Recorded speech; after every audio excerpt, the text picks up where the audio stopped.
You could really taste the cowman.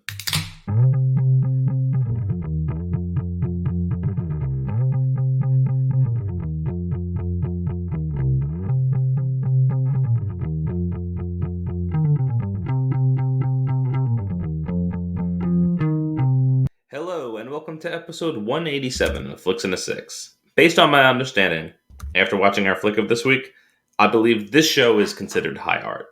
I'm one of your hosts, Anthony Costanzo. With me, forever and always, the man, the myth, his nibs, Alessandro Bielsi. Say hello, Al. I feel thickly settled. No, no, still don't like it. Still don't like it. Everybody that I showed that sign was very concerned. Oh, so you shared it around with a handful of people, and you also met with the same reaction that I did. It's mostly disgust. It's you read discomfort. it and go, ew.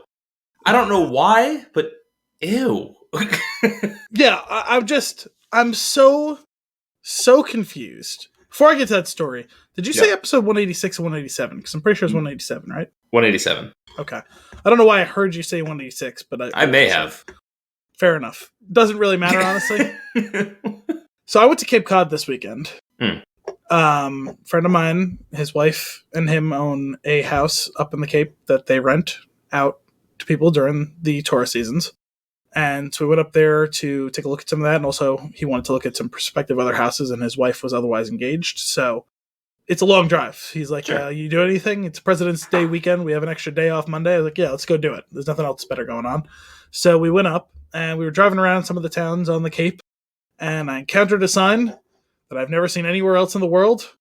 And it's a little yellow, one of those, not like hazard signs, but one of those little yellow, like, alert, come look at this sign. It's in the shape of a square, turn on its side, a diamond, if you will. And on it, it says, thickly settled. And I double took, and I was like, did that just say what I thought it said? And he said, what? And I was like, did that sign say thickly settled? He's like, yeah. Surely it did not. He's like, yeah. And I was like, and that's not...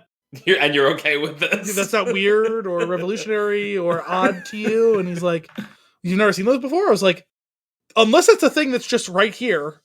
No, I've never seen that anywhere else in the world. Yeah. Now, first of all, he grew up in the same area that I've lived my whole life. So this is not like a worlds colliding thing. Like, he has always lived within like 5 minutes driving from where I live. Sure. So I passed another sign. I was like, okay, there's more than one of these things around here. I need to snap a picture of this because no one outside of this car will believe me if I just tell them in the world. Right. And so I finally I snapped a clear picture of it, sent it to Anthony, sent it to several other people. All of you met me with more or less the same thing. Why? Ew.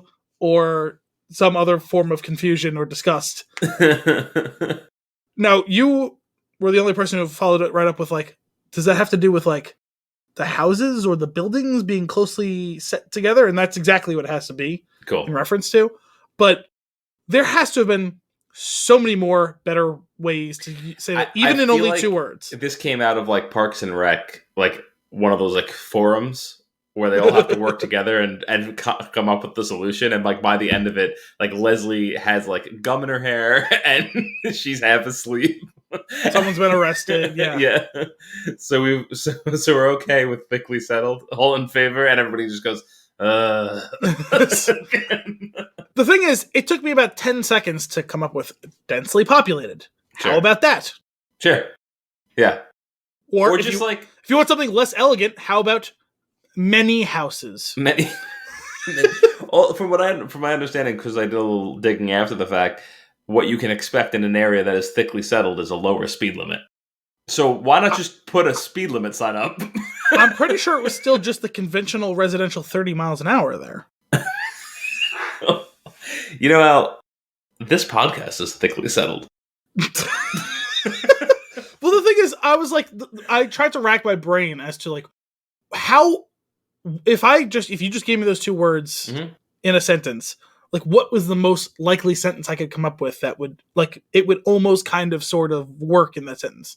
And all I could come up with was, oh God, I ate too much. It's all, like, thickly settled here in my stomach. Yeah. You know what I mean? That's about all I could come up with where it wouldn't be totally out of the realm of possibility. It feels like something that would be on Jeopardy. For 200, the answer, thickly settled. Yeah. And then if it was Saturday Night Live, it would be, what is your mother? Exactly. I just couldn't even imagine how I would use it in that context properly. I'm like, you could put me in Tokyo or any the most densely populated city in the world, and the term you're in thickly the middle of the settled. Street, you're seeing a lot of people. You're seeing a lot of buildings around. You're like, my goodness, this area is thickly settled. It would never cross my mind to use those two words in conjunction to describe people living in a place. Every once in a blue moon, you'll say something, and I'll think to myself, this has happened to me, and I'll think to myself, I wonder if this string of words has ever been uttered. Yeah. And now I'm gonna have to just assume yes. It's like that thing where, if you can think it, there's porn of it on the internet. If you can think of these two words in conjunction, someone has made a sentence around them. I think I'm gonna change. So when you have a security system, you have to have a verbal password in case it trips the alarm. I think I'm gonna change it to thickly settled. Just so that if it ever were to go off and they were to call, what's your password? Thickly settled. Ew, why? Unfortunately, that's correct. We're sending the police anyway.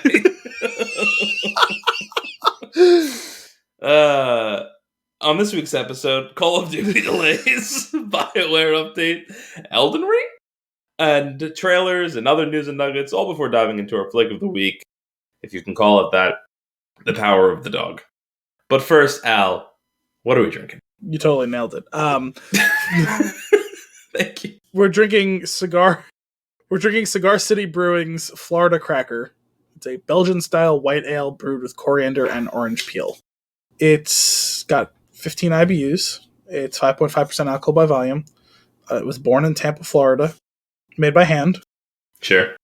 I'd like to reiterate that it was brewed with coriander and orange peel. Is that because you saw it twice? Yes.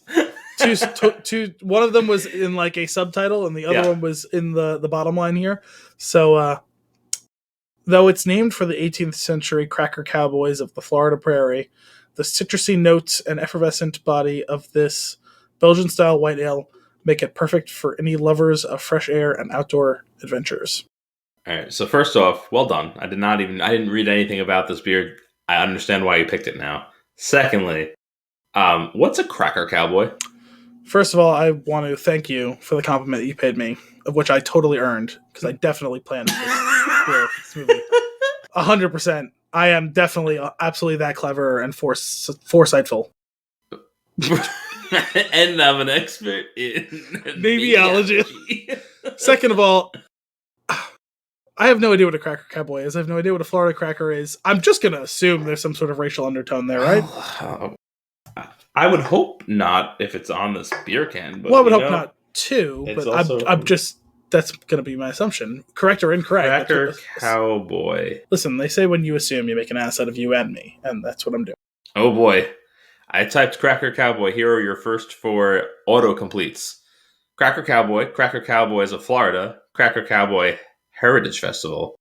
Cracker Cowboy Day. Where do we start? Dealer's choice.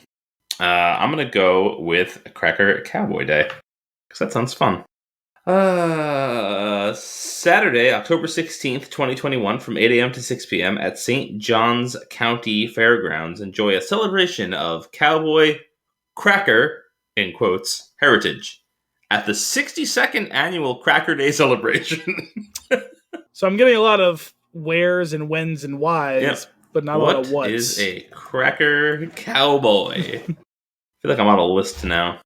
Cracker Cowboys, sometimes called cow hunters, were distinct from the Spanish vaquero and the Western cowboy, as they did not use lassos to herd or capture cattle, but instead utilized herd dogs to move cattle along the trail.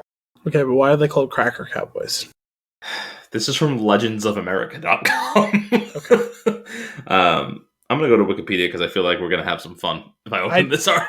I actually need the nameology of this. Yeah. Let me just take a quick scan at these headlines, and we'll see where we're going to start. We've got historical usage, Cracker Cowmen, modern usage, Cracker Cowmen, the fathers of the Cracker Cowboys. The Cracker Storytelling Festival. Notable Florida crackers. I'm beginning to get uncomfortable with where this is. You can understand why my first All right. guess. Now, I have a question Ready? that you certainly can't answer because you still haven't found the answer I'm asking you for. Is Uncle Cracker an honorary cracker cowboy by name? The term cracker was in use during the Elizabethan era to describe braggarts and blowhards.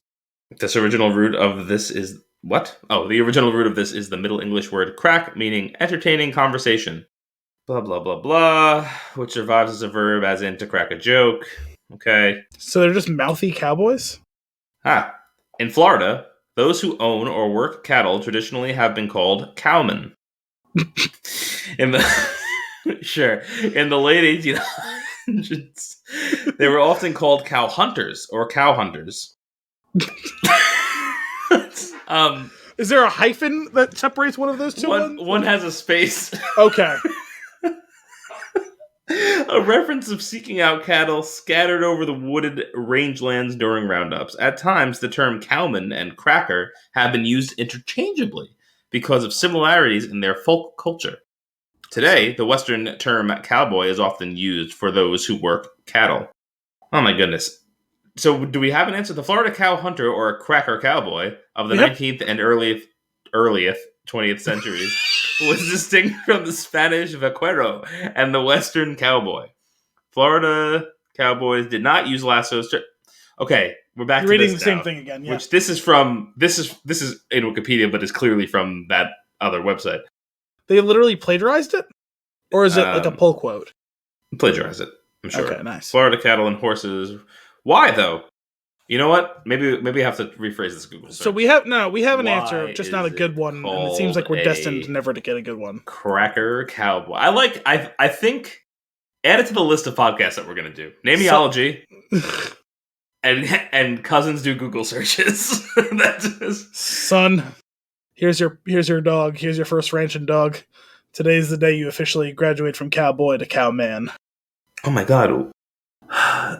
There's too many things that are telling you're cowboy to cowboy. Wait, that was like a full 10-second delay. It's because you were reading, I know. Yeah. There's so many things that are coming up that are being like, yeah, because from the Florida crackers. Like that's a thing we all know. But yeah, so this one here says, to a Florida native, being called a cracker is a compliment. It recalls the grit and tenacity of laboring cowboys who came generations before them, from which the nickname Florida cracker is derived.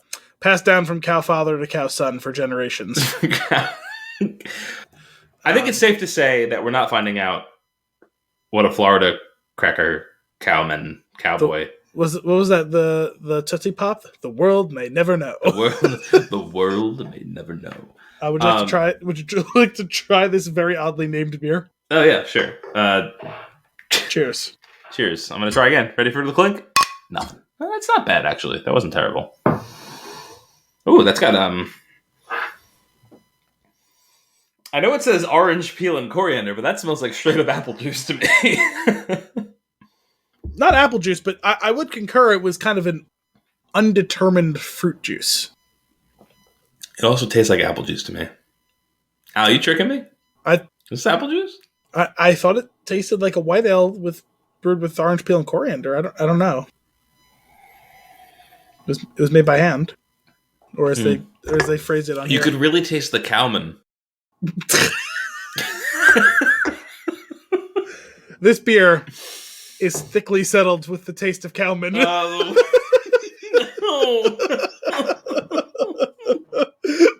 There's your pull quote. Oh my goodness. Wow. Okay, yeah, no, this is pretty tasty. No, I taste the I taste it now, but it kind of reminiscent of Blue Moon, which makes sense, right? And just a little bit maybe fresher, like brighter, thick. It's not a thick beer. It's not even remotely thick. Actually, no, this is nice. Although you know what, I will say, the foam has thickly settled upon my glass, and that's not a gross sentence. Not mine. weirdly. Mine very clearly has a different. Yeah, you have striation. 2 levels. Each time I take a sip, there's a new band of foam that's created, and in that context, I'm not grossed out by that phrase anymore. Isn't that how like you age rocks? Something like that. Trees, right? Like those are rings. Yeah, inside the trees. Yeah. Oh, like sedimentary rocks. Yeah, if you have a subsection of sedimentary rock, you can. What are the other rocks? Igneous and metamorphic. That's right. I took a lot of chemistry and earth science and stuff in my life. So sure, yeah, cool. Did I tell you? It. Did I tell you? Did we do the last duel last week? Was that last week or was that 2 weeks ago? That was last week. Like 2 days after we recorded that, there was a question about the last duel, not the movie, the actual event in real life on Jeopardy. I feel like you. So maybe that was 2 weeks ago. I feel like you told me about that during the last duel episode. Oh, so maybe it was the day before. I don't remember. All I know is like because you had watched it a week before we did it. That's true. So maybe it had happened right after I watched the movie before. You got Krugered by it. I'm pretty sure that's how it came up. Okay, yeah, I think maybe you're right. See, I don't remember because we didn't have the last episode come out as of this recording. Right. So it's what is it? You didn't remember. That's probably what happened. Is this like another level on top of the Kruger? This is like, isn't there another phrase from those things of like the shared knowledge where there's no evidence that the knowledge has been passed from one person to another? There's a name for that phenomenon as well, where like it's almost have we become a hive mind? Yeah, like it's an unexplainable phenomenon, like where it does feel like that's got to be some sort of like higher elevation from the Kruger effect. I agree. No, we just all know the Kruger corollary. I like it. I like it. Oh man, that's good. I'm going to use that to explain anything that I know, but don't know why I know it. I have to find out if I can find some sort of industry contact between John Ortiz and Diane Kruger. We got to get her on the podcast. that would be the final episode because there's no way up from there. I mean, ideally, I just want to thank you for what you've done. Ideally, it would result in us growing our listenership. So hopefully that wouldn't end. The thing, like, hopefully... You gotta go out on top, though. I guess that's true. We're in quite a pickle here. Yeah. Clausen's Pickles. Clausen's Pickles, yeah! Al sent me a tweet earlier today from Clausen's Pickles Twitter account, which is just a phrase that you can say. I can confirm that's a phrase you can say. And then, just what a wonderful tweet. Al, can you share it with us? Can you read it? Because my phone is plugged in. I gotta pull it up. Give me a second. I would swallow my pride. I would choke on the brine. But the lack of dills, the jar's empty inside. That is somebody at Clausen's Pickles marketing team just had this stroke of genius and giggled through every character they typed on that keyboard. Those are the best. It's like definitely just like sitting there like. I'm gonna go buy some Clausen's Pickles tomorrow just because of this. I honestly, and you know what? That's good marketing. Yes. No, they earned it. They earned one purchase of pickles, and if I like more of them, they'll have a lifelong customer. I just want this is one of the rare occurrences where it's like I never want a survey, right? How did you hear about us? I never want a survey. I would like a survey when I buy this jar of Clausen's Pickles. How did you hear about us? Well, glad you asked. I'm so glad that you asked. I would give that tweet 4 out of 4 pickles. How many thuckles do you give this beer? This beer is it's a toss up between 2 and 3 for me. Okay, I think I'm gonna go Trace Thuckles. Interesting. Okay, I'm gonna go 2 thuckles. Huh. Solid beer. Yeah, it's just nice, know. And I 3 because for whatever I didn't know I was in the mood for it. I'm really in the mood for it. I think on a regular day probably 2. It's the right. You know what I did pick this beer for? In addition to the Cowman, which was definitely a thing I planned out foresightfully. The real reason that I picked it was because I just we make up a lot of words and phrases on this show, so I'm just gonna keep going with it. That's a game that we could play, years down the road, right? I'm gonna give you 3 words. One of them we made up. Anthony, you already came up with this game 6 weeks ago on the podcast, which I'm going to surprise you with when you've gone long enough without mentioning it or referring to it. I have? Yes, we were going to do a whole separate podcast. Oh, right. Is that Where the Kruger-Korwell? No, because you just Krugered yourself because that Wow. information was in your brain from a previous conversation that you forgot about, then rediscovered. I mean, that's the equivalent of just like a shelf that has random things on it because I have no reason. I don't know why it's there. Amazing. Yes. I totally forgot what I was just saying, though. I'm sorry about that. It's okay. I embrace and appreciate the tangent. Sure. In this case, it was a retangent, though. Yeah. Something about it being a good beer.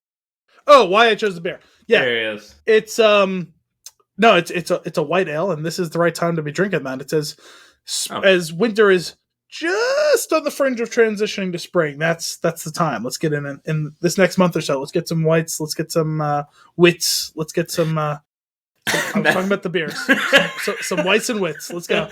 Listen, I was the first one to point it out that I felt like there were some racial undertones to calling it the cracker, Florida cracker, whatever the fuck. it's got to have something to do with like also why Cracker Barrel is called Cracker Barrel, right? I always assumed that was literally a barrel of crackers. Damn. What if just on the bottom, like after all this, there's like a little bit of a fine print that says brewed with real Florida crackers. Oh, well, when they say that, everything. no, when they say that, do they mean the like baked treats, or do they mean there's actual cowman in here? Oh man, I don't even know how to transition out of this. So let's move on. What a kind of news nugget you got for me this week? You want to talk about that trailer that you watched right before? Yeah, that was a good trailer. What was it called? The funny thing was, I think you watched a different trailer than what I watched, which is why I didn't bother rewatching it, and I listened to it kind of through the link here, and it's called Our Flag Means Death. And it's a new show that's coming out next week on HBO, I think. Oh, that's soon. It sure is. I'm going to see if I can bring up an article about this. Let's go with this one on Gizmodo. Our Flag Means Death will explore the outsider artist of pirates. Showrunner David Jenkins, starred Rhys Darby, and other cast members talked to IO9 about HBO Max's new pirate comedy. Based on the trailers and the fact that producer Taika Waititi co-stars as Blackbeard, we were already extremely pumped for HBO Max's new pirate comedy Our Flag Means Death. Then we got a chance to see the first few episodes, and our enthusiasm has reached outrageous heights, a sentiment shared by the show's own cast and crew. It starts with the show's utterly delightful focal point, 18th century, quote, gentleman pirate Stead Bonnet, played by Rhys Darby, an aristocrat who impulsively becomes a swashbuckler and who could not be more out of his element on the high seas. Fantastic. He's just a great character, showrunner David Jenkins told IO9. I think learning about Steed was like, who has a midlife crisis and becomes a pirate? Jenkins, whose previous credits include alien abduction comedy People of Earth. Whatever happened to that show? That show very quietly disappeared after 2 seasons. Admitted that he wasn't necessarily a big fan of pirate lore prior to working on the series. Really, it was the enigma of Steed that drew him in. I think actual pirate stuff is fine, but it's not necessarily my cup of tea, and I think Taika Waititi felt similarly. But hearing about this guy and reading about him and seeing that, he left his family, he met Blackbeard, they hit it off, and we don't know any of the details in between. So filling those blanks in, having a very human story, and then being able to do it with the pirate genre, that was like, oh, this would be cool. I'm going to skip ahead here. It's funny that you brought up People of Earth. And you're like, whatever happened to that show? I was like, what is that show? And I went and looked it up and clicked on images, and I'm like, I think I've seen this entire, whatever this whole season was. I think I watched it. Did you? I remember, I could have swore you and I talked about it. That predates Flix in a 6. Yeah. I believe it does. It was Wyatt Cenac and 2016 to 2017.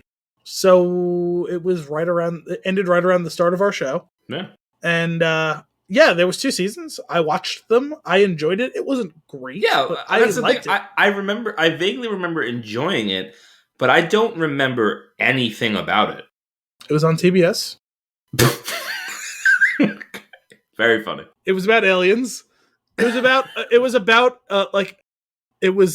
was about a support group for people who were abducted by aliens. Yeah, okay. And Obviously, everyone thought they were insane. The broad strokes I remember. I don't remember, like, I can't remember, like, funny things that happened or really much about the interactions. But anyway. This pirate, this swashbuckling comedy. Well, my last night on that show was it was a big deal. Like, the show was, half of it was on the support group of people who were abducted by aliens. The main character, White Cenac, was a journalist who heard about this stuff and then realizes while he was writing a story about the support group that he has a traumatic flashback to the fact that he also may have been abducted by aliens as a child. Secondarily, the other half of the story was told from the perspective of 3 aliens who were, 2 of them were orbiting Earth and one of them was on Earth, and each of them is from one of the different types of the quote unquote main types of aliens. There's the lizard person one, there's the gray, and there's the Nordic or whatever it was, the Scandinavian-ish one, and they had upper alien bosses who wanted them to continue to take over the world, but the one of them had kind of taken over a watchful eye of Wyatt Cenac, and the Norwegian one, I think, had a sexual relationship with one of the people who was abducted, and the gray one was kind of sexually repressed. So that's right. Okay. This is all coming back. Thank you for the recap. Yes. Back to pirates. Back to pirates. From aliens to pirates. This show just looks a memoir. It's just fucking ridiculous. Yeah. The next thing that Taika Waititi hooks on with that isn't good will be the first thing. So it looks funny. It looks extremely of that brand of comedy, and so I'm going to watch it. Absolutely. I mean, like, anything that he does at this point, it's like, it's just, oh, great. I've got a new fun time coming my way. I will say that he doesn't do bad stuff. I understand that he's not making this, but I don't think he would sign on to do this if it wasn't some level of clever or interesting or funny. Like, I'm not saying it's going to be the next great work of art, but like, sure, there's going to be something that lends itself to you coming back to watch it every week. Yeah. The only thing I will say though is the trailer is not great. Like, there's not really, I feel like there's a couple of funny tone pieces that you get to see, which is good. And maybe that's a good thing, not to ruin any punchlines, but. And that's what I'm getting at, is I was chuckling watching the trailer, even though there wasn't any great single thing that was in it. Just conceptually, this is ridiculous. Yes. So I'm in, which is absolutely the YTT brand. So that's cool. Also, what a fun little thing for you to drop in my lap only moments before starting the show. And we get it. You said next week. Yeah, by the time this episode actually goes out, it might be here. I'm not very on top of it. I suppose that's a possibility. Today is the 23rd. This is March 3rd, so we have 10 days. Great, now you put a date on it. Math is correct, and it's probably not. It's definitely not. Well, yeah, because it comes out February 33rd, right? The problem is February 33rd is actually March 1st.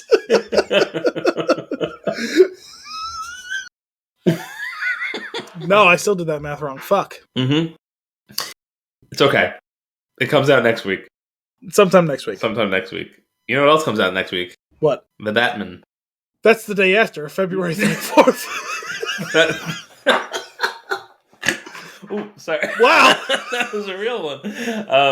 So speaking of the Batman, I didn't watch that trailer. Last week, we said, surely this is enough with the trailers. And I'm pretty sure since then, I've seen 3 more.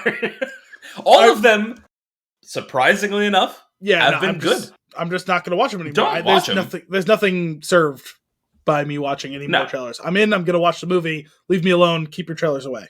No, yeah, keep your trailers out of here. No, it's fine. They are good. I don't think each one of them maybe has like 5 more seconds than it's just like a recut of what's already been there, like maybe with a little bit more context, which is fine. But really just unnecessary, because at this point there's a lot of trailers. Yeah. And we've talked about this a few times in the last couple of years. This is definitely a phenomenon that's been a result of the pandemic, just like dragging out all of these production cycles on all these different like movies and shows and stuff, where it's like, oh, that movie's supposed to come out 6 months from now, and then it's 18 months later and it still hasn't come out yet, and it's like, we have to keep telling you that we're still coming out at some point. Like, don't forget about us. The worst thing, the most frustrating piece of it, and I think we may have touched on this a long time ago, probably before the break, is the trailer that has a teaser trailer for the trailer before the trailer. Yeah, I really don't understand that. It's like the Batman. There's like a car crashing through. He's like, throwing his cape. Like cowls coming down. Like it's like trailer now. Why? I know what it is. I clicked the link. Oh, I've even seen one. I remember seeing one in the past. I don't think it was a Batman one specifically, though they may have done this as well, where it's like the new Batman trailer in 3, and it's a smash cut to like a thing happening. 2, a smash cut to another thing happening. 1, smash cut to another thing happening, and then they show you the trailer, and each of those things are in it. It's like, no, just show me the trailer. Right? Why like, what is? There's got to be something that we don't know about, like some reason behind it. Whether it's like a numbers thing where you have to watch a certain amount of time for like the click to count, or like that's my guess, is that there's some sinister plot. It reminds me of in The Other Guys. Do you remember you remember that movie well? I know we've talked about it a bunch. Not well, okay. But I do remember bits and pieces of it. So towards the end of the movie, when they grab the guy who they've been investigating this whole time, they talked to him a bunch of times, and then they realize that he's doing his whole plot to steal all this money to satisfy some bigger corporation whose money he lost, and blah, blah, blah. So they're trying to get him to help them. He'll get immunity to help testify on what's going on, blah, blah, blah. But they're in a safe house because they're all being hunted now. And he says, all right, yeah, they're like, okay, start from the beginning. He goes, okay, I can do that. He goes, although, that would be kind of boring. So I was wondering if maybe we jump fast forward to some part of the end or in the middle, and then we flash back to the thing, and you kind of tell it sort of episodically, and maybe pause for different other characters' perspectives and thoughts and feelings and things. Otherwise, it's kind of just this boring sort of linear story. And they're like, just get to the point already. It's so stupid. I should really rewatch that movie. It's very different than the early McKay-Farrell collaborations, but it's what informed. It's such a weird movie because it exists. It still has the DNA of like the Anchorman, Talladega Nights stuff, but it hasn't quite yet become the what's it called? What was the name of the Wall Street movie that he did with Steve Carell and all them? Big Short. Yeah, it hasn't quite become the Big Short and Vice and what's it called? Don't Look Up yet. It exists in this weird Frankenstein's monster like proto like version of between those two eras. Yeah. And I don't understand that. And I also don't understand why our Skype just cut out. I see that. We're both frozen. Ah, I see. I see you though. I don't see you. Skype literally died on me. Oh, that's sad. Oh, like the app is gone. Yeah, closed. Oh, cool. That's why you're completely frozen. That makes sense. This is technical difficulties with Al and Anthony. Sometimes computers really grind my gears. Hang on. He's coming back. I'm rejoining. Join the call. What's going to happen when you rejoin? Because right now, you're frozen in the most fantastic way. I see you. You're totally normal, and I'm moving in my little picture-in-picture, so... All right. Now it's become a you problem. Cool. You need to mute your Skype, good sir. A little behind the scenes on how we do this show. Hey, there you are. And you're moving. Yeah, I was going to say, from the second the call rejoined, you've been normal on my end. Fantastic. So okay, we're good. Yours, so. We're fine. We're fine. A little detour. No big deal. No big... Okay. Wait. Was there more on the other guys? No, we were talking... That was just... It was a wild tangent that we went on talking about the Batman trailers. Right. Oh my god. I definitely... You know what? The whole technical difficulties thing really threw me for a loop there. Al, what else is going on in the news and nuggets? Call of Duty was delayed, the 2023 one. There won't be a new Call of Duty in 2023, says report. This year's Modern Warfare and Warzone releases will be supported for 2 full years. This is on Polygon. This is from yesterday. Huh. Treyarch's next Call of Duty game won't arrive in 2023. While this year's Call of Duty is still on track, next year's has been delayed and will not release in 2023, according to a report from Bloomberg, which is what I would read, except I don't want to click on Bloomberg because I don't have a subscription. This year's Call of Duty will be a new entry in the Modern Warfare franchise and is developed by Infinity Ward, Activision announced earlier this month. Infinity Ward will also develop a follow-up to Call of Duty Warzone, one that is supposed to launch sometime in 2022. That's a lot of work for Infinity Ward all in this year, and all of it on Call of Duty. Bloomberg's report says that this year's Call of Duty release is planned to get a, quote, steady stream of additional content. Bloomberg also reports that there will be a new free-to-play online title released next year that Treyarch is helping develop. With Sledgehammer making last year's Call of Duty Vanguard and this year's entry being handled by Infinity Ward, the next Call of Duty entry will come from Treyarch and will be part of the Black Ops series. After the delay, this new Black Ops game can be expected sometime in 2024. I'm confused. There's now 3 different studios that make Call of Duty? Oh, yeah. There has been for a while. I always thought it was just Treyarch and Infinity Ward. I didn't know that Sledgehammer was also a thing. Yeah. It's too much. It has been for quite some time. It's just too much. I've hated this model. I started treating it like Madden, where I would only buy it every other year, and it was only because it took me a while to realize, I only like the Infinity Ward ones. I don't like the Treyarch ones. I liked the Modern Warfare ones, and that's the only ones I would buy. Sure, yeah, those are the good ones. Yeah, I don't know. I'm kind of over it. There was a peak where I really really enjoyed it years ago, and then the first Modern Warfare was like revolutionary at its time. Like it was 2 was a little bit more surprising and like well made, because it's got like the structures, the bones that were laid out by the first one, but then it's like way more polished and a much better game. Sure, I'm just saying like Call of Duty had been like kind of a niche thing. Like, it was big, but not like all consuming. It was because like up until Modern Warfare, it was all World War II. Yeah, it was all World War II stuff, and then Modern Warfare really like stepped it up where it became this part of like the monoculture, and then Modern Warfare 2 I think was the best iteration of them, but like that all starts with Modern Warfare, and then Modern Warfare 3 was fine, but I don't even remember it. Of them. Yeah, it's funny. Like I have fond memories of playing those games, but I don't remember the games themselves. Like I remember certain aspects of the multiplayer. Yeah, I remember certain things of the campaign that were surprising. Well, that was the funny thing too. Was like even the first one, Modern Warfare, was like kind of a big deal from a campaign perspective, which that was never like what your first thought of Call of Duty is. Sure. Because it killed off one of the main characters, like one of the player characters. It was such a. It was like, oh shit moment, and then they did it again in the second one, which was fine, but everyone was kind of expecting what would happen at some point. Sure. And then 3, like they just were killing everyone left and right, because it's like, okay, what worked? Everyone really liked that moment where we killed you. We'll just kill you every time. Like it's that's funny. I'll play a Call of Duty game here and there. I really enjoyed Warzone with a few friends. I played it like 3 times. One of them with you, and one of your friends. We had fun with. I think it was you, me, and Brian, and Chris. I think. Oh, maybe.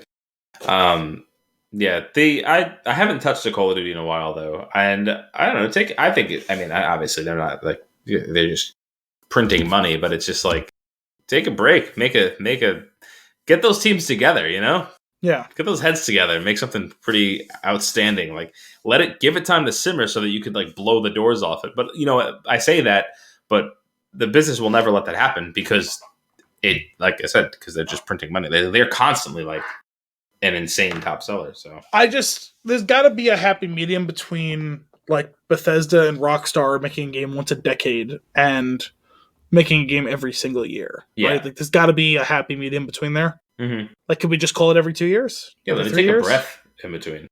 How about whenever it comes out and it's done? Yeah, like, it's not like it has to be tied to a thing. Like Christmas, like sales of video games isn't really like a thing anymore. Like if you come out with a game like for this Christmas season and then it comes out in like, I don't know, May of 2.5 years from now, I'm sure it'll still sell obscenely. Yeah. I don't know. I'll maybe I said maybe I'll check it out, but I don't know if I will. We'll see what happens when the time comes. I won't. I've lost interest in the series. Well, at that point, I'm kind of by that point. There's a chance that it'll be on Game Pass, right? So yeah, listen. In which case, when you don't have to pay an additional cost and you're just hopping in because you have friends playing, like that's right. Fine. But that's right. You got a lot of video game news on this. Yeah, it's weird. I didn't have a lot of big news for like stuff that we tend to do, but there was some interesting video game news out there, so I thought let's do it. So Elden Ring. Sure. I guess that just came out today. Yeah. Well, certainly the review embargo lifted, and it's already being talked about as like the greatest game in some years. Yeah. I've heard that a lot. Brian's been texting me all day, like with like different things that have been popping up, and it's interesting. It sounds cool. It's cool that that's happening. From the glimpses I got of the game in the past, I wasn't really that interested. I like there's some cool aspects to it that have piqued my interest, but I wasn't considering picking it up. See, now I feel like I might want to get be part of the movement. You know what I mean? see, I thought it looked cool as shit the first time I saw like a trailer for it, and then I heard it was like written by like George R. R. Martin. I was like, that's random. And it's like I heard it's like from software, and I was like, oh, god damn it! There's no chance I can. I've heard the tales of like the Dark Souls games, and I just don't know if that's for me. I remember even I was hesitant about playing Jedi Fallen Order, and I ended up loving that game. That's part of the reason why I want to play it, because like I love that game, and I actually loved the style of gameplay in it so much that like maybe those games are for me, and I just didn't know it. I've just never really tried one. Yeah, I don't know. I've just heard so much of what I've heard about them seem like it sounds so cool in concept, but I feel like it would be a turnoff for me specifically.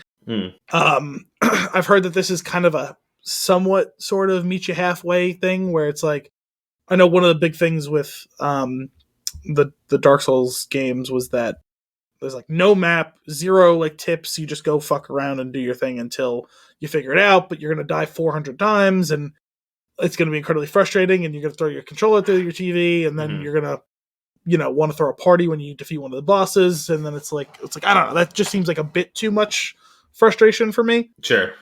If I get killed 37 different times and have zero chance of like winning at an engagement like that, I'm gonna lose interest eventually. Yeah, and I'm with you. But this one, from what I've heard, is it gives you a little bit more of a map type of thing, and it gives you a little bit more idea what's going on, but also like there's like zero quest log thing, and it's still a lot of it is just go explore until you figure something out or whatever. And it's like, I don't know, I feel like I'd get frustrated with that eventually. That sounds interesting to me, but I feel like I would have fun with that for like a day or two, and then I would probably, with it being kind of aimless, I would probably trail off. Yeah, because I keep hearing, it's so beautiful and there's so much to explore and there's always something new and cool to find around the corner. It's like I've heard that a million times before, and those like promises get answered like 40% of the time in my experience. Yeah. So I need a little bit of structure. Like I'm okay with like the whole exploration and let's do some new things, and every time you come around a corner you see something you've never seen before. Like that's cool, but I need some form of structure even to an open world game where it's like, okay, I've fucked around for 45 minutes like exploring, and that was really cool. Now I want to get back onto the path here. Right, where do I go? When I played Breath of the Wild, that was like I would lose myself for days at a time. Just what's over there on that mountain, and then going and figure. And sure enough, like they were actually, there was like always something kind of cool to find. So that was fun. But then after a while, that aimlessness does get boring, and I was like, at that point, you're able to kind of just go back onto what you're doing.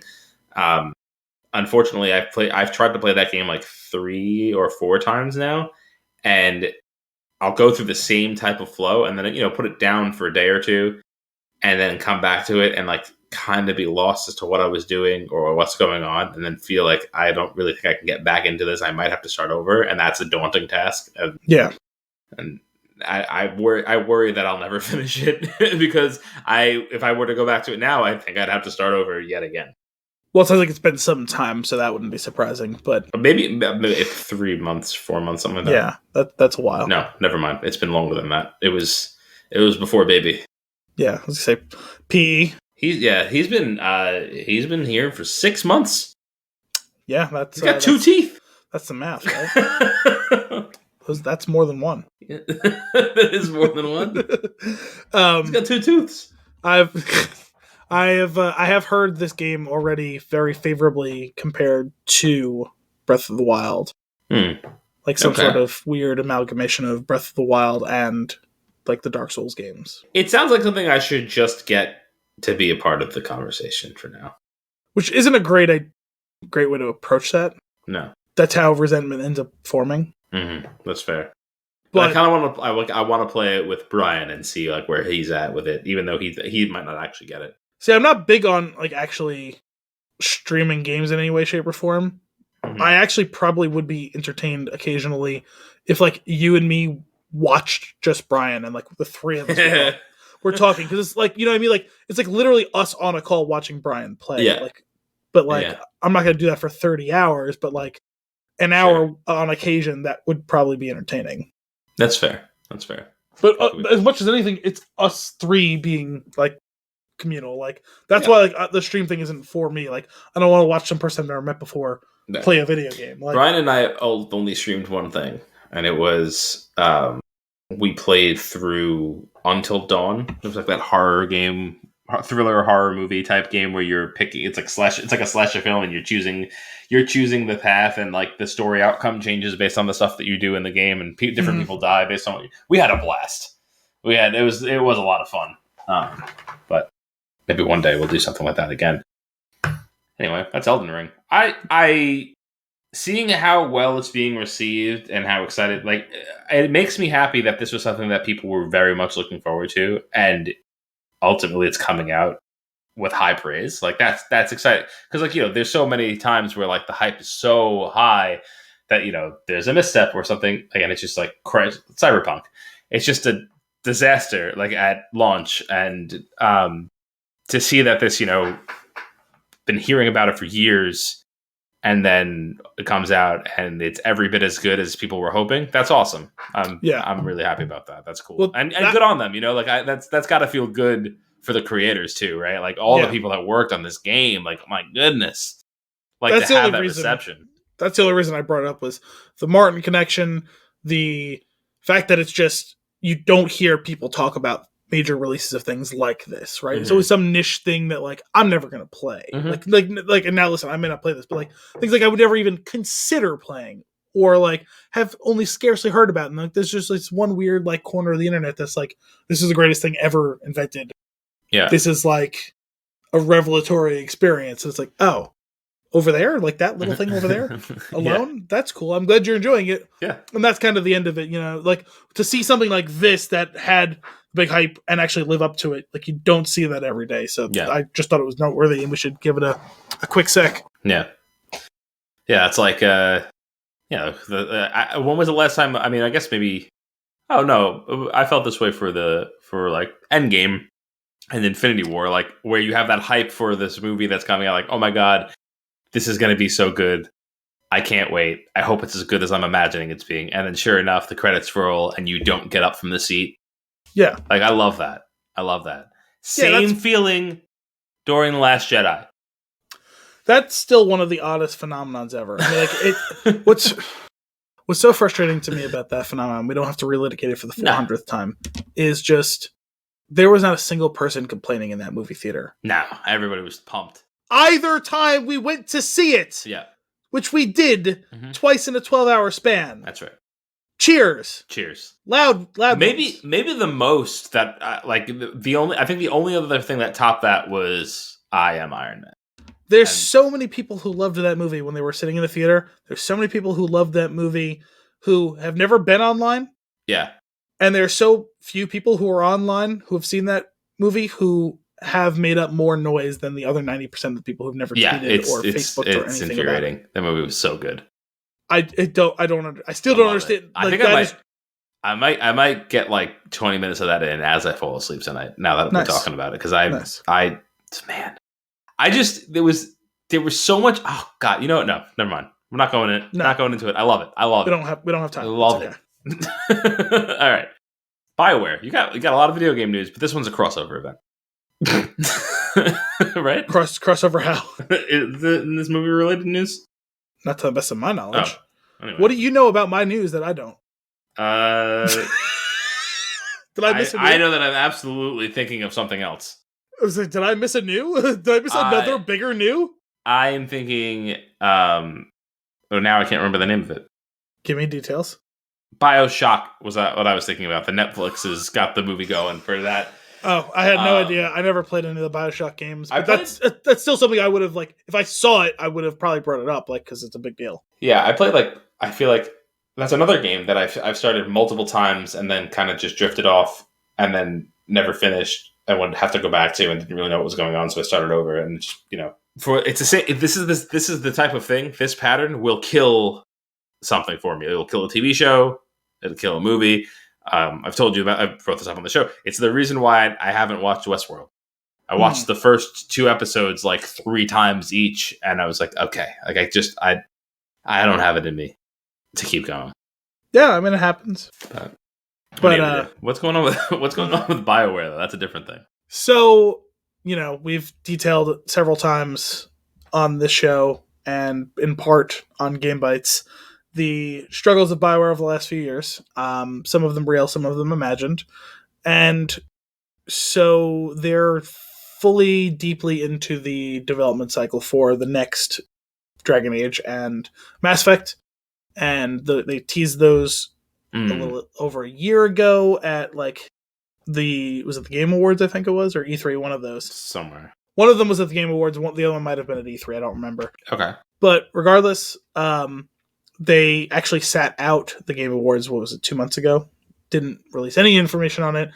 Of course, that always sets off people wondering, but then a report came out a few days ago that currently the Dragon Age game, which is at least a full year ahead on the development cycle from Mass Effect, if not 2 years, I don't remember the timelines now, that it hit its benchmarks to this point and that it can be expected, hopefully, maybe in the next 18 months. In response to that, by the new newish general manager of, I forget his first name, but his last name's McKay. I want to say it's Gary McKay, but I'm not 100% sure. It looks like they're going to try and do a little bit of a post from him like once every month or two, which they kind of would go like 6 months without directly communicating with anyone in the greater world. In like an official capacity. Like a bunch of the people who are like work at BioWare have always had like good fan engagement off and on, but like on Twitter and stuff like that. But like, sure. The BioWare blog from the general manager has been a thing under Casey Hudson, under Aaron Flynn, under now McKay. So it's good to see that stepping up, even if it's something little, even if it's something small, like, hey, we're doing stuff, whatever. So kind of not directly in response to that report, but obviously kind of tacitly approving that messaging, said, listen, Dragon Age is in full-blown production at this point. And then kind of detailed for the layman, the way the life cycle of a game goes is kind of the concept / pre-production phase, then the production phase, alpha, beta, and then on to the full-blown like distribution phase and release, right? They said we're firmly in the production phase. We're kicked into high gear. We're going. This thing is happening. It's real. The game is being fully formed, and it's gonna happen eventually. It's coming out, baby. Yeah. So that's exciting news. It's cool to see. There's been some concept art that came out some time ago. I guess it was probably about a year ago, maybe, which was cool. I thought it looked cool as shit. So, and that was even like early concept stuff. They kind of mocked up a little bit of like in-engine stuff, I guess, but just very small snippets. I'd be excited to see some more of that stuff down the line. Yeah. And then, so that was the thrust of the post in general, but they also detailed, there was a little information about, they had a big expansion of the Old Republic within the past month or so, the Star Wars MMO that they have still been running, which I know started disastrously, but has become like a full-blown thing. It's been around for like 10 years now. Yeah, it's definitely been a while. So that's kind of cool. And then also obviously continued to detail that the Mass Effect game is also fully in the thick of being developed, but that's obviously like earlier on the timeline. So that's probably still what you call the pre-production phase or whatever. Sure. So that one's going to probably still be like, I really got to go back to Legendary Collection. Yeah, I played a little bit of it today. Progress is slow because I've really only been playing once or twice a week, but yeah, it looks pretty gorgeous. It's incredible. Just the idea of, because that game came out in 2007, the original one, and some of it looks so gorgeous, and some of it also looks so very much this game came out in 2007, which is a very odd thing to see on the screen at the same time. Seeing it on a 4K box with the 4K TV, though, is pretty awesome. Some of the ironing out of the like choppy movements and everything is great, but then also some of it doesn't quite graft on to how I recall the physics, and obviously having played that game so many times, it's almost like muscle memory to me how movement and stuff should work. The gunplay is so much better. Yeah. Uh, Yeah, I mean, from what I played, I was having a grand old time. Like everything felt kind of fluid, which is nice. And also, since it has been so long since I played it, it felt like how I remember the game should be. So like it's kind of fun when that happens because like a lot of times you'll go back to a game from ages ago and you'll play it. And you're like, oi, oi. Yeah. Well, I'd said that had kind of been how I felt playing the first Halo on the Master Chief Collection. It was like, man, I didn't realize the Warthog was undrivable. I forgot. It's been that's like so 15 years since I played this. Because like that's one game that I guess I must have just put so much time into that anytime I pick it up, it just feels normal to me. Well, that's what I was getting at with playing like the Yeah. first Mass Effect in like the original state, not in the Legendary state, Yeah. where they obviously beefed up some of the stuff on that. See, this is another one though. Like, it's been so long since I picked it up. Like, I don't know. I don't remember what's going on. Listen, man, the next time you want to play, just give me a call. Tell me where you're at, Okay. and I'll recap everything that happened before then. Okay. Even though you could choose where you're going. Oh yeah, trust me, I'll You got me. All right, cool. I could probably get back into it because I feel like I was pretty good at stopping like when I had concluded basically the chapter in a book, right? Like we're like, okay, there's like I'm like back to the ship or I've landed somewhere else. Yeah. Or so I should maybe I'll be able to. I would love if you turn on the game. Oh, I've just landed on a planet. Where am I? Yeah. Well, why am I here? Well, I guess I'll follow that little yellow blinking thing. Oh, man. Cool, man. What other news and nuggets we got? I think that's all the news I have. Let me just close some tabs and get back to the notes. That is all the notes. So it's time for what we're consuming. Correct. What are you consuming? So first one, very short, brief note of, because I think this will probably be what we do next week for the show. I watched Nightmare Alley this weekend. Cool. I mentioned that to you, obviously. Yeah. I don't think you've had a chance to watch it yet, right? I have not. It's definitely a movie. Yeah. We were debating. I think it was like last Friday. It was last Friday, and we were debating which Oscar thing are we going to watch tonight. And I remember like that had come up as something that we were probably going to be doing soon, and we were like, "Oh, let's go watch the trailer for this," because I have no idea what it's about. So we watched the trailer. I'm like, I still have no idea. I have no idea what this is about. Good trailer. No idea what the movie's about from the trailer. Well, let me just say this. Mm-hmm. Based on the trailer, I thought he was a detective. Sure. Because it has a very noir feeling. Yeah. Let me just tell you, he's not a detective. Not even remotely. Scoop. All right, do you want me to give you like the... you know what? I think a general plot would probably be helpful. Pretty safe synopsis. Like I will, with as little spoilers as I possibly can. Bradley Cooper is kind of a unknown guy who hooks on with a carnival and comes up in that carny world and then finds great success and also other things that come along with trying to really strain your way to the top. Interesting. Okay. I won't say any more than that. Not a detective. Not a detective. Not even a little bit. That's helpful.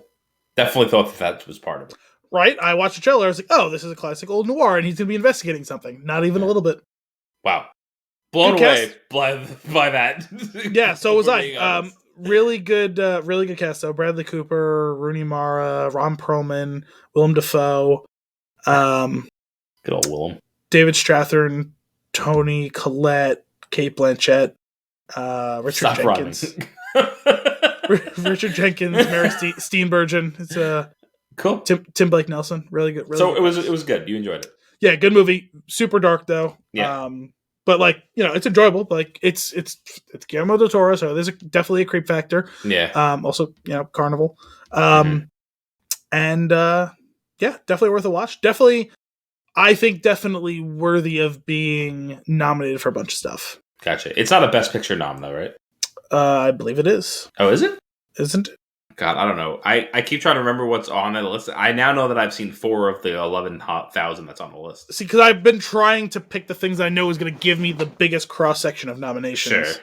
So I think I've started more or less and oriented around the 10 Best Picture noms. So. It is. It is on there. Yeah. Okay. And I think Cate Blanchett and Bradley Cooper, are they also nominated? Sure, probably. I think it's a safe bet that they're probably nominated without actually looking. I'm going to look real quick because IMDb typically has them all grouped together by nominations. If I can find. Nominated for 4 Oscars. Motion Picture, Achievement in Production Design, Achievement in Costume Design, Achievement in Cinematography. Sorry, I was wrong. No actor nominations, but still, Best Picture. And I think it's a worthy nominee so far, obviously, having only watched a couple of the nominees so far. Cool. Well, staying on that train of thought, I watched Belfast. Okay. Now, where did you watch that? Because I know I tried to watch it. I watched it on Plex. I didn't do anything, though. I just watched it. So it's possible that it updated itself. And it works. So that's so weird. Because I tried to watch it and it just would not turn on. Yeah. Like, just only that. Because I clicked on other titles that you had in your library. Yeah. They all worked. Weird. It was just that one that didn't. That's very strange. I haven't revisited it since then, so. I watched that, and I haven't really given this a ton of thought yet, but I believe it's my front runner. Okay. Well, I don't know. I think it sounds like both of us are still probably a little too early in that. For me, Nightmare Alley is the front runner, but like I've seen like 3 of them or something like that. So like that doesn't really mean anything to me yet. Yeah. Well, yeah, because I mean, of the ones that are on the list, I've seen Dune, Don't Look Up, The Power of the Dog, and Belfast. Mm-hmm. And of those, Belfast is my pick. Okay. See, I've watched all of those, but swap Belfast for Nightmare Alley, and I would go Nightmare Alley is my front runner so far. After watching it, I continue to be blown away by the things Kenneth Branagh can do. Like the range of skills that he has. And the movie is just so well done. And it was very emotional. Yeah, I've heard pretty singularly great things about it. I would really like to watch it, assuming that I can get to it, because I feel bad. I just don't feel like spending $20 to watch it at my house. That's fair. So I watched that, and then I watched. I maybe watched like the first third of Being the Ricardos. Okay. Which that one's definitely going to be like, if I get to it, it's going to be later. Yeah, it's on Prime. That's true. It is convenient. Which is why that's part of the reason why we were watching it. It's like, oh, well, that sounds kind of cool. Put it on immediately. Like, didn't really know what I was getting into. And I was like, okay, gotta get resituated and change my expectations for what this movie is. What did you think it was versus what it is? I just thought it was about the show and what it was like to be on it and the people. Oh yeah, no, it's about them. Yeah, no, and the people playing them, but like it's a very specific snapshot in time during the making of the show and something controversial that's going on, and it's interesting. But within like the first 10 minutes, it's like, oh no, does everybody on the show kind of hate each other? Like, there's so much tension, and I'm like, this really like leaves a sour taste in my mouth for like watching I Love Lucy. Yeah. Which I don't love. And, sure, whatever. It's the real world, and that's what really happened. That's how people... It's like, I don't care. Like, the whole point of television and movies is to enjoy yourself. So, like, pulling that away from me, I feel like maybe a little was robbed of something. One thing I did hear about that movie that was kind of both feature and bug is that, like, yeah, it's like a snapshot of like a week in their life, but like in real life, I don't think all those things happened in 1 week. Yeah, I can imagine that it's over a much larger stretch of time. But it's interesting enough that I'll probably go back to it. Kim was losing interest rapidly, so I may just like watch it in dribs and drabs just to get through the whole thing. I was vaguely interested by it, but it's not a priority for me. Yeah. What else you got? What are you watching? Okay, so a update on something that we discussed last week. I have continued to power through the first season of Review, and it is absolutely one of the funniest shows I've ever watched. It's so good, dude. Great. You gotta watch. You gotta watch it. All right. You I have mean, to. the last time you told me to do this was What We Do in the Shadows. So Yeah, no, it's like similar vibes to like how I've experienced that. Like, and it's dude, it's so like most of the episodes are literally like 20 minutes. that's okay. Yeah, I'll give it. I'll give it a check.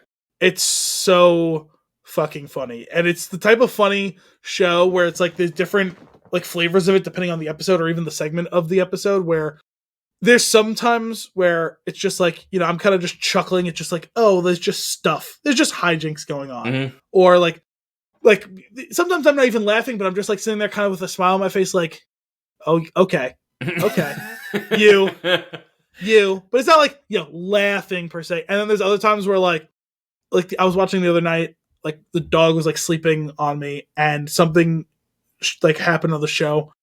I scream laughed and like scared the shit out of the dog, and like was like couldn't stop laughing for like 5 straight minutes. Like you're getting that rise and fall where like you can like settle down and like there's something else kind of going on, but you're kind of thinking about what just happened, and like the laughter starts coming again. It's just like, it's so absurd, man. It is so absurd. I get kind of the vibe from this show of like an Arrested Development, where it's like, I don't know how anyone couldn't enjoy it. Sure. But for maybe it just didn't connect with audience for some reason. Like, it's just so clever and funny. Like it's like, and it's the best possible. Another reason why I draw a parallel to the Arrested Development, where it's like, it's so dumb that you have to be smart to have written it. Which I got that from Arrested Development so many times. Yeah, Arrested Development always had that thing about, it's like, oh, it's a shame this show is too clever. And like that's, I think, kind of what some of this, like one of them, the whole way. I never even really. I remember seeing commercials for it on Comedy Central years ago, and but they showed you 5-second like clip of like the show. Like I couldn't get anything from the show. I was just aware of its existence. I had no idea what it was about. And I remember telling you like my initial intersection with this was like Seppenwall was talking about like his like top 100 episodes of television for like 2010 to 2020 or 2019, whatever. You know what I mean? And yeah. The episode, I think it's the 3rd episode of the show. I mentioned it last week. Was the one that was coming up where he has to eat pancakes, and it's 15 pancakes. So the first thing is, you know, the person's writes in, I have this box of pancakes, and it says that one box makes 15 pancakes, but it doesn't tell me how to make any less. Like, how am I supposed to know what to do? Do they expect me to eat 15 pancakes? I live alone. What's it like to eat 15 pancakes? And this is one of the ones where it's like not a big loud, because there's a lot of big loud like segments of this, like the one I was talking about, like him stealing or like doing cocaine, right? Like he is just talking about going to do it, and he's like, I really just don't want to do this. But it's like, of all the things they've asked him to do so far, like develop an addiction or do a theft, like those things seem way more like, yeah, to me I'd be like, oh, that's too many pancakes. But like, I'd much rather do that than go steal things or start snorting cocaine. So like, just go do it. Like, he complains about it so much. He goes and does it. It's hilarious because there's so many just like, he's eating and he looks disheveled, and then they like change the camera angle and he just looks like he's dead inside. It's just like stupid shit. And then he comes back from that, is like, you know, okay, whatever, that sucked, but you know what? And then the next person asks him like, what's it like to get a divorce? And so he gets a divorce. Oh my gosh. And that is both incredibly dark and depressing and also hilarious. And then he comes back from that and he's like, all right, give me the next thing. And, you know, the girl's like, you know, are you okay? He goes, yep, I can't possibly be hurt at this point any more than I already am after going through this divorce. And the next person asks him, what's it like to eat 30 pancakes? Like... And it's like, it's so stupid in the micro, but in like the macro, like it's so fucking brilliant. So as far as the show goes, like, he is playing a character that is doing these reviews, or is he doing the reviews? Like, I don't think it's actually Andy Daly. No, he's playing a character. But does the character like have like a name and a persona, like a persona, I imagine, but like, is it it's like the character named his name? No, his name is Forrest. Oh, okay, that's kind of what I was something. gonna. He's just like he is this character that has Yes. this idea to do this thing, or that is Yes, okay. he is employed by an unnamed television network to have this television show. Like, there's interstitials after he gets it where he's like, well, it shows him on a set, and everyone when they either read or play a video message of someone asking him to do a review. Right. And after he gives a little bit of talk into the camera about like what his initial thoughts on the thing are, it always shows him walk off of the sound stage and walk out into the lot. He always walks past the same guy through the same door into the lot, and then it's always him like in the office, like him and his assistant or his secretary, like game planning how they're going to approach this, and that. He's sitting in the studio offices, and and then it's Does he give these experiences an actual rating at the end? Yes, at the end of every single one. Amazing. He's not allowed to give it 0. They go from half a star to 5 stars. Okay. And there've been a handful of good guest stars and stuff too, so cool. it's I'll check it out. This sounds like a lot of fun. So fucking funny. Cool. As you know, as I brought up last week, I continue to hate watch The Walking Dead, and much to my chagrin. To further expound upon my point from last week. Oh boy, how it should have been the final episode. If you're going to do a 3-part series finale, final season, that was a closure point for the previous story and would have been the logic. There's a fucking time jump. Oh my god. So not only did they, you know what? No, I'm not. As per usual with this show, I was right, and that should have been the end of the previous part of the season. Anyway, and I say much to my chagrin, this episode was pretty good. And I was like, damn.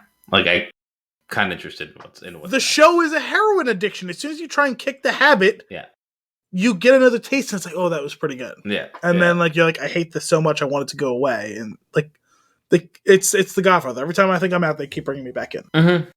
Yeah. So we'll see where it goes. Clearly, I've got another 6 years of this season left, so whatever. In better news, though, I'm also watching The Marvelous Mrs. Maisel, which has returned, and continues to be just an absolute treat week after week. That's good. That's a show I definitely would like to get to, and it just keeps getting pushed down the queue of things to get to. I just love... I do want to see that show. I've heard good things. It sounds good. It's so funny. The characters feel so genuine. They're all... it's great. It's got everything. This club has everything. I was gonna say, all right, Stefan. but there's one thing in particular. Is there's also the occasional proxy for the audience where one of the characters that has had the best arc, I feel like, in the series, is not a main. I mean, he's main adjacent. It's Maisel's husband, previous husband, based on what's going on. But he's so his character was so garbage in the beginning, and as a person, not the character wasn't written poorly. The character was a bad person. He was just garbage. Yeah. But he's evolved so much over. His arc has been tremendous, and he is at this point where he's really trying to do good. He's starting to do well for himself. He's really he's putting the work in, and all this stuff, and he's very stand up at this point. And he has this relationship with his ex-wife's manager, where he's very protective of her, even though they're not together, in a sweet way, not a stalkerish way. Yeah. And she's protective of her as well from him, because she's mad at him for how their relationship fell apart. So there's this really funny butting of heads between them, and one of them always has the upper hand, because one of them is always doing something clearly wrong. Mm-hmm. So somebody gets to stand up, I'm the right one now. But there's these great moments where there's this ridiculous thing that the manager gets herself into, and it's kind of in trouble, and she's just telling him at this point because she needs his help, and she's laying the whole thing out, and as she's going, he goes, everything you say is worse than the last thing. And it's just that is that's what I mean, proxy for you. You're thinking how could this get any more ridiculous, and then he just voices it for you.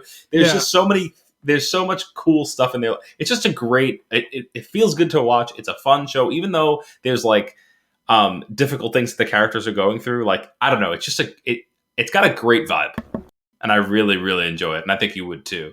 And Tony Shalhoub always is another secondary character who's just I didn't even know he was just on a that. treat.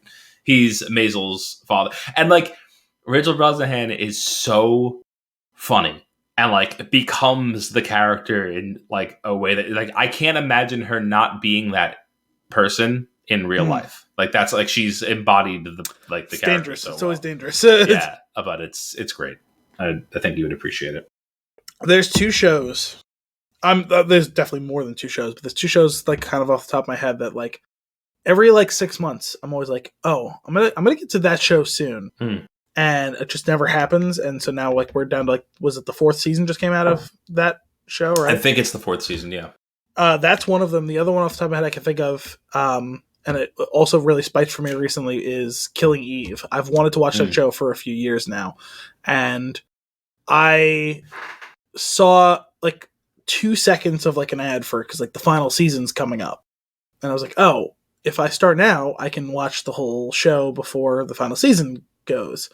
Haven't started it yet, so that's looking tenuous at best. But like we watched The Last Duel, and I was like, "Who is this?" Right. I was like, "Oh, Jodie Comer." I was like, "What do I know her from?" I was like, "Oh, that show that I keep wanting to watch." I need to start watching it, and I still haven't started watching it. Like those are 2 shows in the last couple of years, and I'm always like, "Oh."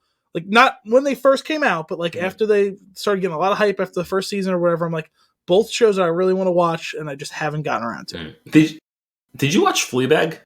No, I'd like to see that one as well. I would like you to put that on that list too, because that's another one that I think that you would. That really one is kind of sort of on the list, but has never gotten to the point of, ooh, maybe I'll start that in the next couple of weeks. You know what I mean? Well, I would argue that that one's easier to knock out. It's only because it's only 2 seasons. 2 seasons, and that's it. Yeah. So, yeah, get on. You'll enjoy it. It's good. It's also a great storytelling mechanic. I mean, not crazy unique, but just really well executed. Well, because What's It Called did it before that, right? House of Cards did that before. Yeah, but it's funny. They play on it a lot. Like where it's only her voice that you'll hear, like when she'll look to the camera and say something, or look to the camera and give you the eyebrows or whatnot. And then just every once in a while, there's another character that maybe heard her. And you're like, and she's like, wait, and she's thrown off by it, which is really funny. Interesting. Okay. But it's just that's they're actually playing on what seems to be like the growing relationship between those characters, so it's kind of funny. But I just think that the show's so clever and so funny, and just another one that is just it's so well executed. It's concise. It's 2 seasons. I also watched it around the same time that I watched Lovesick, so I was like really in like the British mode.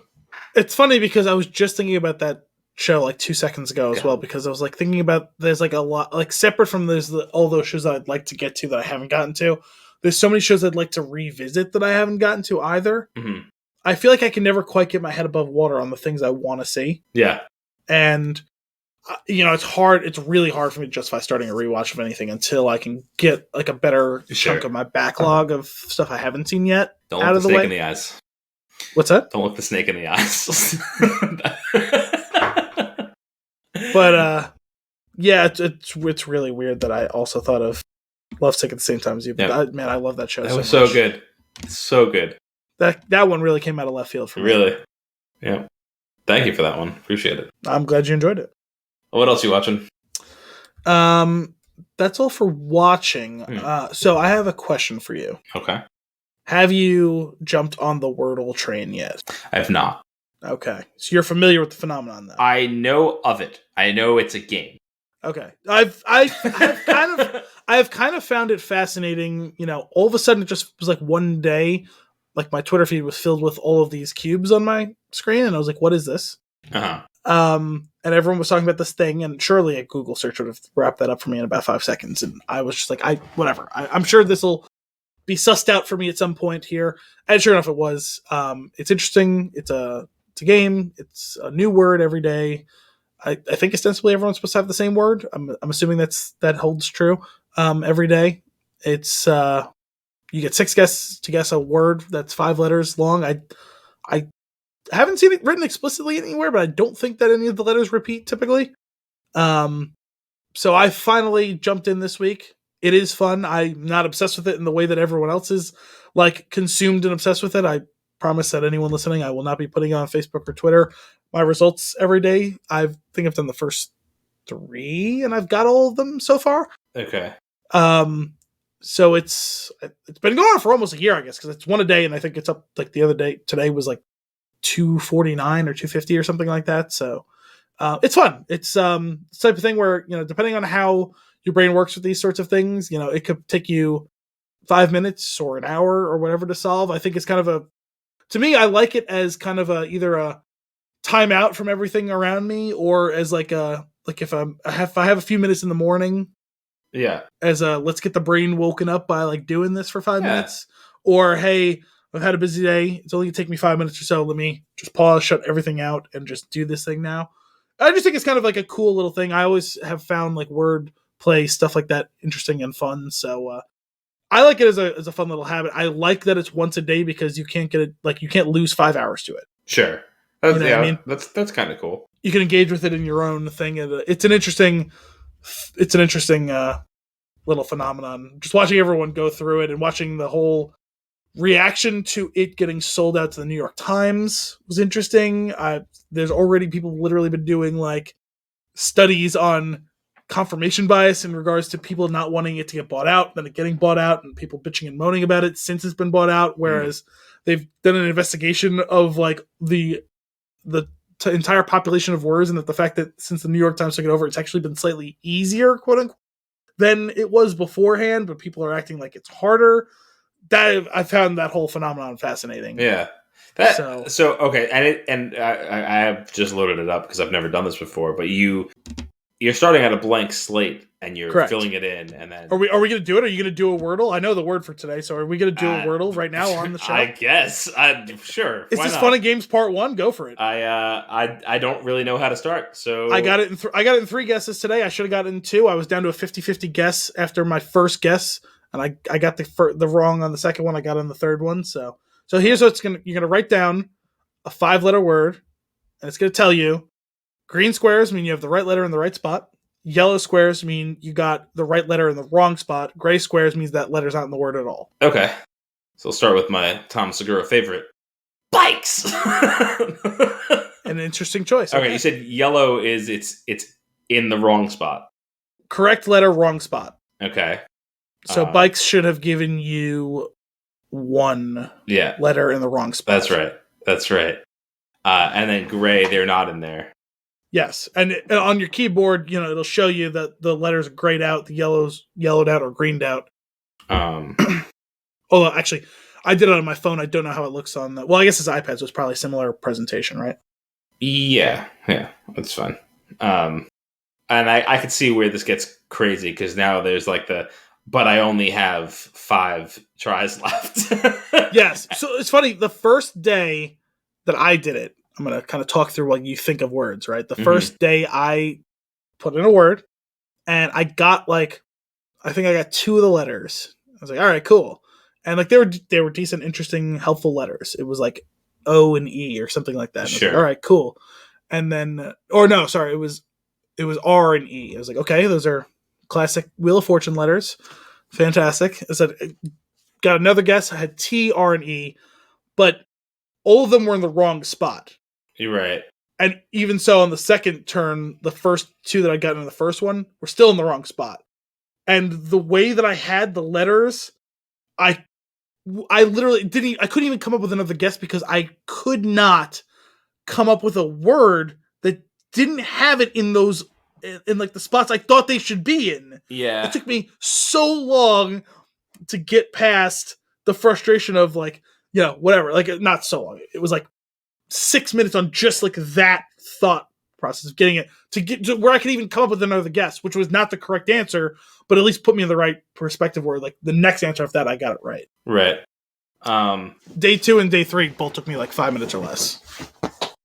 Man, man, this is... So what was your second guess? You came up with bikes the first one. Yeah, and then, like, I don't know, I wrote peaky, and not considering that K was already in the first word.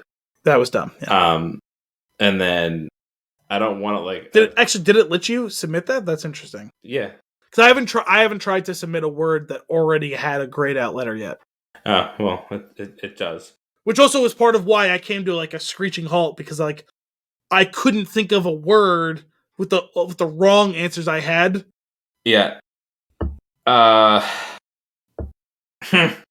not going to go any further into this on the show because I feel like it's going to take me a long time. Because I really don't want to get it wrong. Like, I want to get it. Just leave it in the background. We'll do this for post credits. Okay. All right, we'll come back to it. Our Bobus Wordle Fett. I like it. Speaking of things we're playing, I played a little bit more of Horizon Zero Dawn, which it's a game that I've gone back to multiple times and, like, not actually. Did they just release the new one? They did. So I figured, why not? Why not now? So you never finished that game? No. That game looked fascinating to me. I was cool. really upset when I found out it was PlayStation exclusive. Some of the gameplay is kind of cool. Going after these robot dinosaurs is kind of cool. The characters, man, they blow. Really? Yeah. Interesting. I don't think that the writing of the characters is even remotely interesting. Now that you say that, I can't recall a single bit of commentary on the characters at all from when that game was like at its peak. I remember hearing so much about the exploration being cool and the fighting being cool and like your customization of the character and all that sort of stuff. I can't think of a single comment I ever heard on the characters. Yeah. It's just the character is so disengaged and so, like, eye-rolly. And it's just like, I don't know, I feel like I should be compelled to go forward by the character. Like, their motivation should be my motivation. Mm-hmm. And they just seem more or less annoyed. And I don't know. None of it's that interesting. I guess the most interesting thing is, like, okay, I get that the world was what we know it is, what we know now, and felt in some degree. Mm-hmm. Why? How? That's the mystery that I assume you find the answer to by the end, and it's supposedly a pretty good answer. So that's what's keeping me going. Is I'm curious about, like, the lore bit, and the lore stuff is kind of cool, and then obviously, like, visually and the gameplay, there is a lot of fun to be had in the actual gameplay, especially when you, like, slide down a hill, jump, slow motion time, pull out your bow and arrow, crack something in the eyeball. Like, it's all that looked cool as shit, and I never got to experience it. So yeah, I definitely, with games like that, any games with the skill tree and crafting and armor and weapons and upgrades for those things, like, I get so overwhelmed that I'm going to miss out on something. I get that paralysis. Know what to do. I get that paralysis by analysis sometimes. Also, I've by and large been out on, like, the whole crafting thing, because every game I've ever played it in, whatever I craft ends up not being as good as things I find, like, in a ditch somewhere. Oh, like, I agree with that. This is not so much like you have to craft your arrows, for example. Okay. Like, you build them on the fly. Well, that's the thing, is, like, it's one of those things where, like, if you only found materials and schematics and you never found a finished product, sure, I would probably be more into it, because, like, that's a good point. I will only get something cool if I make it. If I got a schematic and I collected all these things and I make this thing and it's, like, 10% better than the thing I had. It's like, okay, that's cool. And then 5 minutes later, I'm going to find, like, a badass thing that's fully formed. It's like, well, now I feel like I wasted all that time. And if you're going to have a mechanic with all that stuff in it, like the crafting and whatever, like, your menu system better have a real good comparison mode. Yes. I have to constantly go back to other things that I have to see if this thing is better.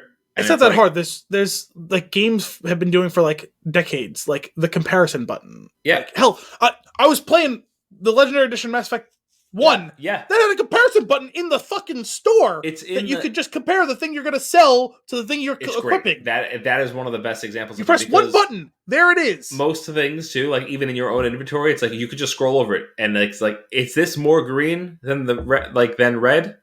Equip it. By the way, there are so many wonky and inefficient menus in Mass Effect 1 that the fact that they nailed that, which, again, all you have to do is provide me one button. I don't care which button it is. Whatever button makes you happy. Like, A and B are typically forward and back. any of the other buttons that exist to compare what I'm currently looking at to what I have. Yeah. Anyway. So have you been having fun playing Horizon Zero I'm Dawn having overall? fun. I don't think I'm having enough fun. Okay. But like I said, I'm kind of compelled to see where it goes just because I heard it was so good. But I'm a little worried that I'm going to put this time in to get there and not be wowed. Yeah. Where I might just let Brian tell me what happens.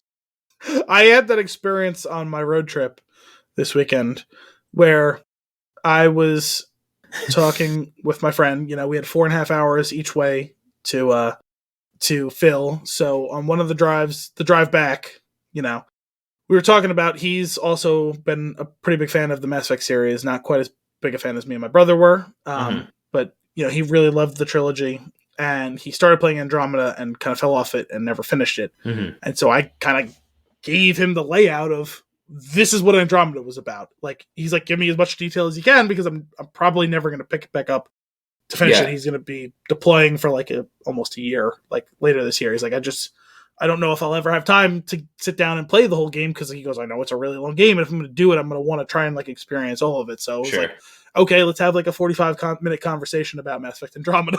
It's like, you know, you're going to have more detail than like your average synopsis. It's going to be kind of, you know, going to go back to that thing from earlier about the other guys where it's like, okay, we're going to come to this point of the story. We're going to come back around, view the other characters' points of view. Like, and he seemed satisfied and enjoyed it. He goes, man, I don't understand why everyone hated that game. That game sounded cool as shit. I was like, well, he goes, also, you're like a pretty natural storyteller. I was like, people have said that.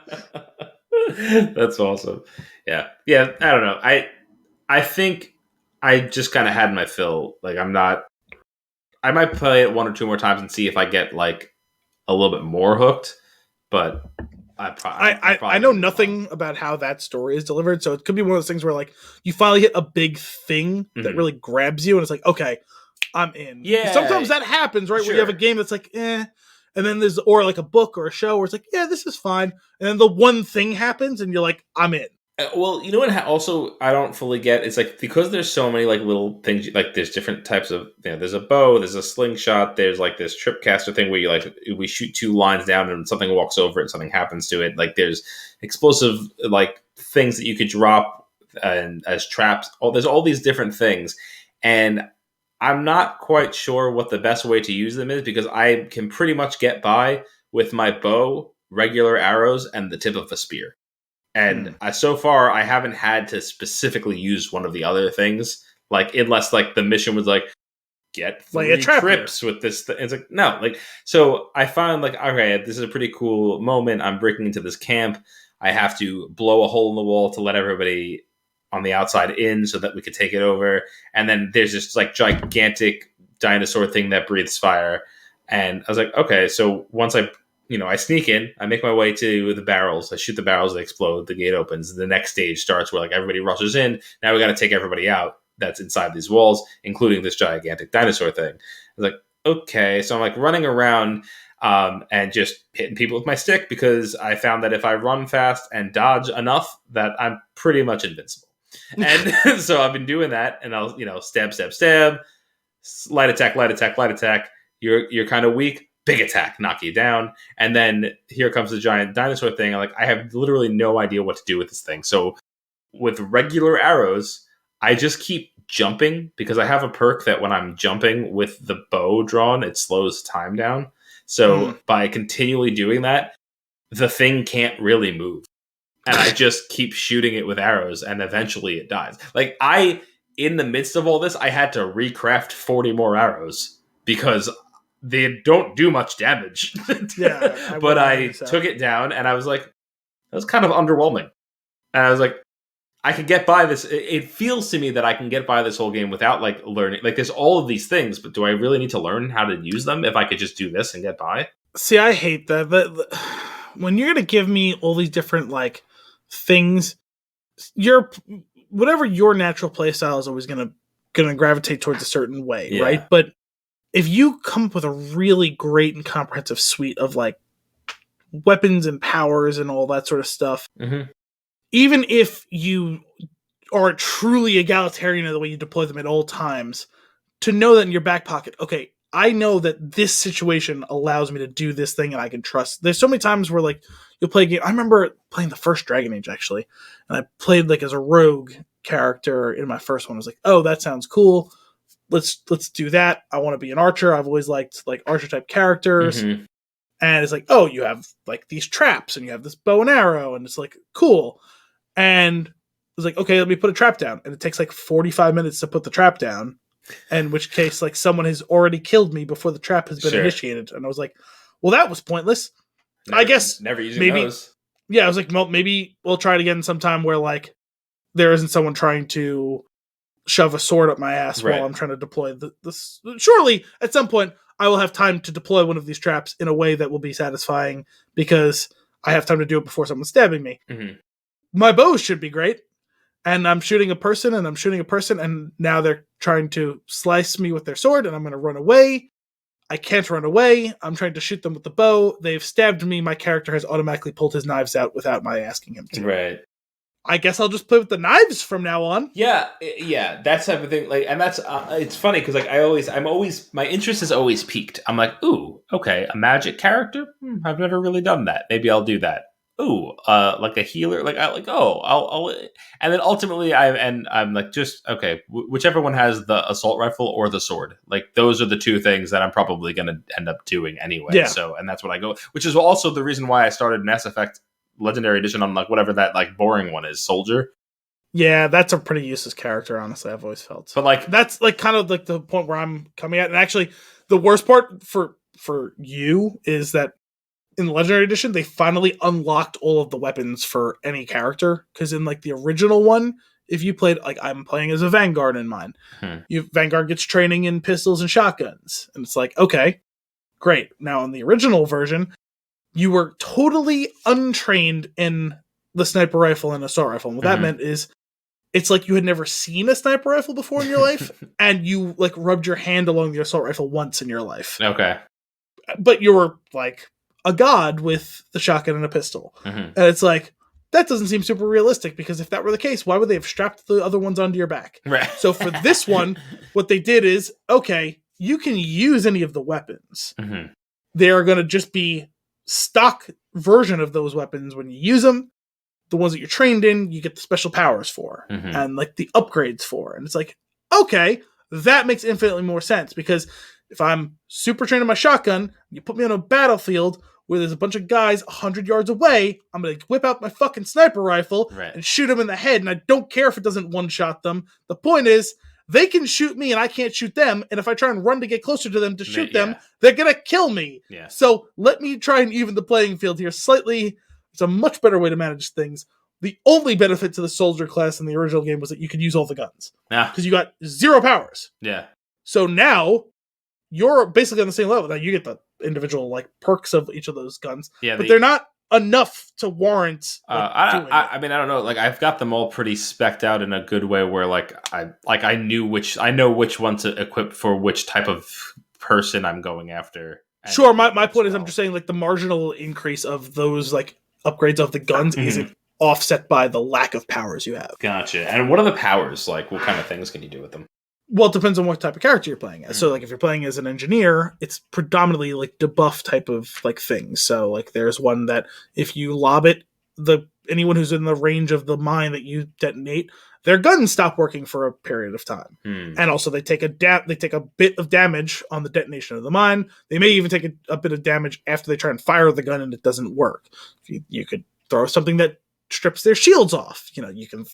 There's one that paralyzes like organic characters. There's one that hacks synthetic characters, so they fight on your side. There's there's another one that totally renders them useless to use their powers against you, and also that one has the highest damage output of the mine detonating. If you play as a biotic character, it's basically like having the Force. You can throw them across the room, or lift them into the air, or spin them in a circle so that they throw up. Or that sounds fun. Strip down their defenses by like affecting it at the molecular level. And what is that, like a different weapon wheel type thing? I don't even know how that. Yeah, so there's the weapon wheel and there's the power wheel. Okay. Power wheel is not super well. Actually, I mean, you are actually losing out on that because you can deploy your squad mates' powers through the power wheel as well. So Right. have you not been doing that? Because that would be super No, helpful for I you. pretty much focus on my character doing things. So that's a big mistake because when you use the power wheel in Mass Effect, time stops, so you have time to deploy the power strategically in addition to tactically. I haven't really found anything to be challenging enough where I needed to stop. Okay, but depending on how you have it set, because I always said like where my squad mates don't use their powers at all, and I will tell them what to do, when to do it. Interesting. And I think that may be the default. So your teammates are just using the guns and not using all of their powers, and the reason you bring them along with them is because like you bring like a group to complement the powers you have. So since you have 0 powers, you want to bring people who have tech and biotic powers to use them in place of you. Sure, that makes sense. I don't think I've really gotten deep into this game. I feel like I maybe did the first time around, but... Well, you definitely did, because I know you finished the first one, and at least you told me you finished the first one. Yeah, I remember liking the first one. I don't remember... Okay. I really don't remember these mechanics, though. They're fundamental. I feel like they explained it to you, not great, but adequately in the prologue mission. Yeah, like I remember, let's hit this button, do this thing, and I was like, can we get on with it? I don't know, I always like the sounds of explosions or like to watch someone fly across the map. I always feel like that's fairly satisfying. That sounds fun. I might have then to you see like how playing the game. That's you see how those things are useful, like when you are no longer fighting like 4 people at a time and you're fighting like 40 people at a time. I think that might be part of my issue with certain games is that like there's a line between like there being too much that I'm able to do and not enough, and I don't know, when there's too many things, I'll get overwhelmed and like not end up just not enjoying it as much. I feel like Jedi Fallen Order was like the perfect amount of stuff. Well, because the way they did it was, here's a power that's the only power you can use, and so you could become really good at that. And then by the time it became second nature, it's like, here's another power you can use. I like that. It's like, okay, that's my speed. I can do so many things now. And it's more like of that, please. Basically all of these games should do it. If you just throw 400 things into my lap, I'm going to figure out how to do 2 of them and then never again, which is kind of the point like you're making with Horizon, like kind of from the other side of the coin. But it's like, I've become really good at doing this one thing. You give me so many different things. I don't trust any of them. I trust this one thing. I'm going to do that thing all the time. Slow stabby. Like, and fast stabby. It's not as fun or as enriching or as involving. It's not really the way the game was intended to be played. But if they didn't give it to you in a proper way, then their intentions don't matter. Yeah. Man, maybe I should restart. The thing is, I don't want to restart Mass Effect. I feel like I'm going to end up in that place where if I restart it, I'm going to like... We're going to have a conversation. When you want to play, you're going to tell me where you are. Okay. I'm going to tell you if it's worth... Well, now I feel like I should be playing as one of these other things that does cool stuff. So here's the thing. When you get to the second one, where the powers are like way more fun to use, honestly, the first one is more about utility. The second one and the third one, you're going to have a lot of fun with it. Okay. When you start the second one, you can take that character and everything that happened, they're going to give you a chance to choose a new class at the beginning. Okay. Whew. All right. Maybe that's what we'll do then. Okay. All right. Cool. Sounds good. What else are you consuming? So the final thing I have is I actually didn't get. There was another note I was going to put down here. So this will be a short one. The weekly Fullcast update. Mm-hmm. So you're unfortunately, I'm sure, familiar with the whole meta thing. Specifically, well, both macro and micro. Specifically, though, the metaverse, Facebook, now known as the company Meta, which is insanely stupid to me, but whatever. So apparently there was some sort of business filing, and I have none of the details in front of me. This is just my recollection from listening to the show earlier today. There's some sort of business filings that Chuck E. Cheese is going to get involved with Meta. They were calling it the Chuckyverse because they're going to, I guess, partner with Meta to be one of the offerings within the metaverse. So you can go to a Meta version of Chuck E. Cheese and interact. And, they were having a lot of fun with it. It was like, this is going to suck because the stripped down version of this is going to take out all the best things about Chuck E. Cheese. And it's not a proper trip to Chuck E. Cheese if you don't see someone throwing up in the ball pit. And they were talking about, okay, there's going to have whatever, the fake money, which is maybe real money, maybe is not real money that you could be spending in the fake Chuck E. Cheese in the metaverse. All of these different things, these virtual things that you can be spending virtual money on. And no, it's just 400 people in the ball pit throwing up in the best version of the metaverse. You're throwing up in the Chuck E. Cheese. It's going to be everyone going and throwing up. And they're like, debating what you would call Is it Zuck Bucks? What are we spending in the metaverse? Oh no, it's all going to be NFT based, and they're like, okay, NFT, no fucking throwing up, in the pulpit. Which, of course, all of this is all to say that eventually came to the fact that this is okay because that means that there now will be a metaverse version of Antioch the Birthday Spider. Sure. And one person saying that sounds horrifying. That's the worst thing ever. Why would we allow Antioch this much control of our lives? It can watch you at all times now. It can monitor you via your phone, via your internet, via your metaverse. It knows what you're doing, where you are at all times, and the other person, I actually feel more comfortable now that Antioch is watching over me at all times. Oh my gosh, that's great. I love it. I hope that this birthday spider thing just continues to. Oh, they're never gonna let it go. Yeah, the worst part is that.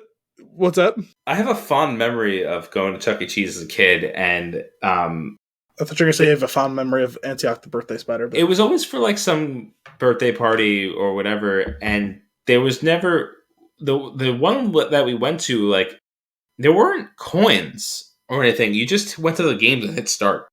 Really? Yeah, it was weird. I feel like I definitely remember there being a coin aspect when I went. No, there totally is. Like, I've seen, like, videos, even commercials, things like that. But like, no, like, it was, I don't know what it was about this one. It was literally like where the coin thing is to put the coin in. There was just a green button on top of it, and you hit start, and the games would just play. Well, what I was gonna ask, and it sounds like your answer already is gonna be no. Is I was gonna ask, did they have it set up where like you could play the game, but you wouldn't get any tickets, and that's why if you didn't put a coin in? No, because I remember getting tickets too for like skee ball. Okay, because that I thought that was the whole thing. Was like, you bought the tokens, get the coins, you get the. If you won, you got enough tickets to trade it for a shitty prize. But like, that was, you were basically subsidizing a shitty prize by spending your tokens, right? So I was wondering if, okay, you can still experience the game, but you don't get the tickets if you don't have the coins. Like, because that would at least make some sort of sense to me, but that's interesting. You sure it was Chuck E. Cheese? Because no, positive. I remember there was like other offshoot. No, this was Chuck E. Cheese for sure. Because I know the other ones that I went to you did get, like, you would go and you would get a bunch of, like, a cup full of coins at a birthday party, and you would bring those to the Fun Zone. I think was one of them. I really enjoyed that. Fun Zone was definitely one. There was Fun Bubble was another one that we used to go to that I loved. That one I don't remember. I think there was like Discovery Zone or something like that when I was a kid. Yeah, That's right. Man, I think we should do this show from inside of Fun Bubble. Oh, do any of those exist anymore? Chuck E. Cheese barely exists. It went bankrupt several years ago. On Highway 35, maybe 15 minutes from me. I know it went bankrupt several years ago, reformed, and it still exists and whatever. But like, I've never seen, like, even just driving, I've never seen one of the other ones anymore. I remember there being like 3 or 4 of them. Like we've just mentioned, I'm sure there's other ones too. We know for a fact there were other ones historically. That was the whole start of this whole full cast thing, was them talking about, it was like whatever Party Plus or whatever the fuck it was called. I don't remember what it was called now. It doesn't matter. That got absorbed by Chuck E. Cheese at some point. Fun Station was my jam because like that's where Fun Station. There's a Fun Station too. Yeah, isn't that what I feel like that's Fun Station USA. That's where the one. You said something about a Fun Zone and a Fun Bubble. No, sorry, Fun Station and Fun Bubble. Okay. Discovery Zone. Yes, definitely. That one we definitely had by me where I lived as a kid. So. Fun Station I loved because they had some sick arcade games. There was like, and I feel like you always knew like it was like which kids, like if it was the kid who had like a lot of money, like when you went to their birthday party, you got to do all the things. And it was just like you got like 20 minutes of playing basketball, and then like 10 minutes of batting cages, and then like 10 minutes of bumper cars, and then like a 20-minute laser tag match, and then like 30 minutes to run around in the weird gymnasium type thing that they had, which you would play tag in it. It would be the greatest time of your life. Someone was starting up in the ballpark. Yeah, and then there's like a zip line. I don't know. So it was a blast. I loved that stuff. It was a good time. Remember roller rinks? I went to a roller rink once with church choir. That's an experience? It was fun. I think I went to one once or twice as a kid. There was one where I lived in Vermont. There was one like 20 minutes away. So it's like a reasonable area. I definitely went like once or twice where like my mom like organized with like a couple of other like friends' moms, and like the moms took the friends. So it was like 4 or 5 or 6 of us or whatever, like going to the roller rink. We definitely did that at least once, maybe it was twice. The bigger thing up there, obviously, being that it was always covered in snow, was like skiing and like ice skating. So like I definitely went ice skating a bunch as a kid because there was like a pretty good rink right near where we lived, because our high school was like pretty big for Vermont. So they had a skating rink there because like hockey was obviously a big thing. Like we lived close to Burlington, so like there was like a bunch of rinks in the area. So like skating was a big thing up there. Hey, yeah, I used to go ice skating every Saturday morning for a while when I was a kid. Really? And then when we got older, that was like one of the things that you might do on like a Friday night. That was definitely an indoctrination thing up there. Whereas like I literally have a memory from being like 3 or 4 years old, learning how to ice skate. It's one of my few memories from that young. As kids, it was me and my sister and our friends Karen and Lauren. We would go every Saturday, and then like I remember, like as we got older, there was some kid in class would have a birthday party at the ice skating rink, and you would go there, and I remember just like everybody being so like sheepish about getting on the actual ice and like being like holding onto the wall and stuff, and like I would just go, and it would be like, and they would like, well, it's like, what are you doing? Like, why? I was like, I don't know why. This is just what we do. I mean, you have the skates on. Yeah, it's time to get in the rink. You just go. Yeah, you just go, and all the hemming and hawing should be leading up to getting there. Once the skates are in your possession and on your feet, should be on the rink. Yeah, I started off old school with the double bladed skate that's strapped to your sneaker. And I never used that. No. And then the blades that are 2 blades close together, so I guess to help you with a little bit of balance. And then the single blade, but also pushing one of the orange street cones, just to get used to it. And then suddenly you know how to ice skate. I remember being like 3 or 4 years old, and like they put little skates on you, and they give you milk crate. Wow, yeah, the milk crate. I do remember the milk crate. That's how I remember learning skating. But then I don't have a lot of memory of between that and just like I could skate. Sure. But, like, not like I was ever like expert at it, but like you could put me on the ice, I'm not gonna fall down. Right. Not gonna be able to go crazy fast, not gonna be able to execute like 90-degree turns or anything like dramatic, but like I will be able to continue to skate without falling down. Yep. And I remember like being a kid, like the only part of the transition phase I remember was like when you would go to rent skates, like they would just want to give you like the figure skates, and I didn't do great with those. And finally, someone gave me a pair of like hockey skates. It was like, this is what makes sense. I can fly now. Yes, I was like, I can do this and not feel like I'm like walking fast on ice. Like I'm skating now, and like I was always fine with those. Now it's been probably about 15 years. I remember going once or twice in high school with like friends on, like you said, like on a Friday night. But it was like once or twice, even though there was a rink like. There currently is a rink like 8 minutes from where I live, but we went there like twice. That's funny, man. Ice skating rink always had a specific smell too. It's sweat and ice. It absolutely is. And shitty food and the plastic bubble that it's in. Yeah. Well, no, we had like an indoor, like it's like that's cool.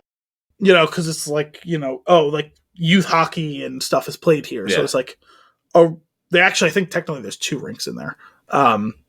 It's like this is the one where like the local varsity teams play on. Yeah, like they all share the rink basically, from like all the teams within like half an hour of there all share that rink basically. I mean, this was like, I'm pretty sure this was always like, it was, I think it was year round. Maybe it wasn't year round, but like it was like, it wasn't like it was like those tennis bubbles. Like it was like a legit like structural bubble thing. Yeah, but no, I know a lot of places like that. No, we had both the ones that we had like growing up were.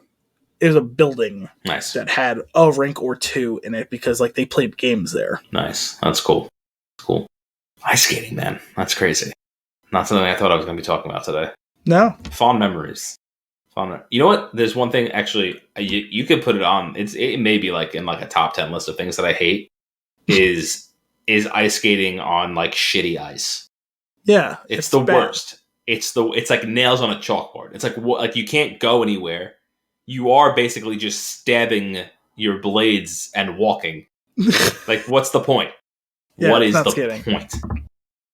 Oh, but the fresh ice, when they just Zamboni that shit. Oh my goodness. And you just glide. Oh, what a treat. What a treat. Knife through warm butter. It's fantastic. Oh man. There's only one more other thing that I'm consuming, and that is I watched The King's Man. Yes, you mentioned that to me. I enjoyed it.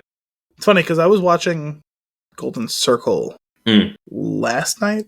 Maybe it was 2 nights ago. I don't remember. But I would like to get to The King's Man. I'll try and watch that within the next week or so. I enjoy those movies. I think, as I mentioned to you, it's got the identity, but it's in its own way. It does a pretty good. It's a fun, entertaining watch. It's a pretty cool origin of like Kingsman. Overall, nothing too surprising. Like, the twist is not a twist. I don't think. Like they're very clearly not showing you the villain's face for 90% of the movie, and you're like, well, that's because we've seen him already. Yep. And Classic and it's like, it can really only be one character. So, and sure enough, it's that character. Sorry, you just reminded me that like a couple of hours after you texted me about watching The King's Man, that I saw tweets about this as well, and it was from Spencer Hall, who's one of the co-hosts of the full cast, and he must have been watching it at the same time as you.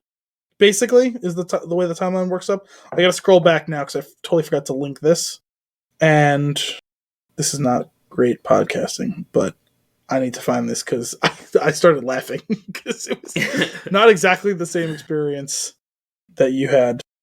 Okay, I think I found it here. Okay, so from a couple of days ago, the reveal at the end of Kingsman had me wanting to boo and laugh simultaneously. Yeah, and someone responded on Hulu, worth watching, and he quote tweeted and said, "Not one bit. You should watch it immediately."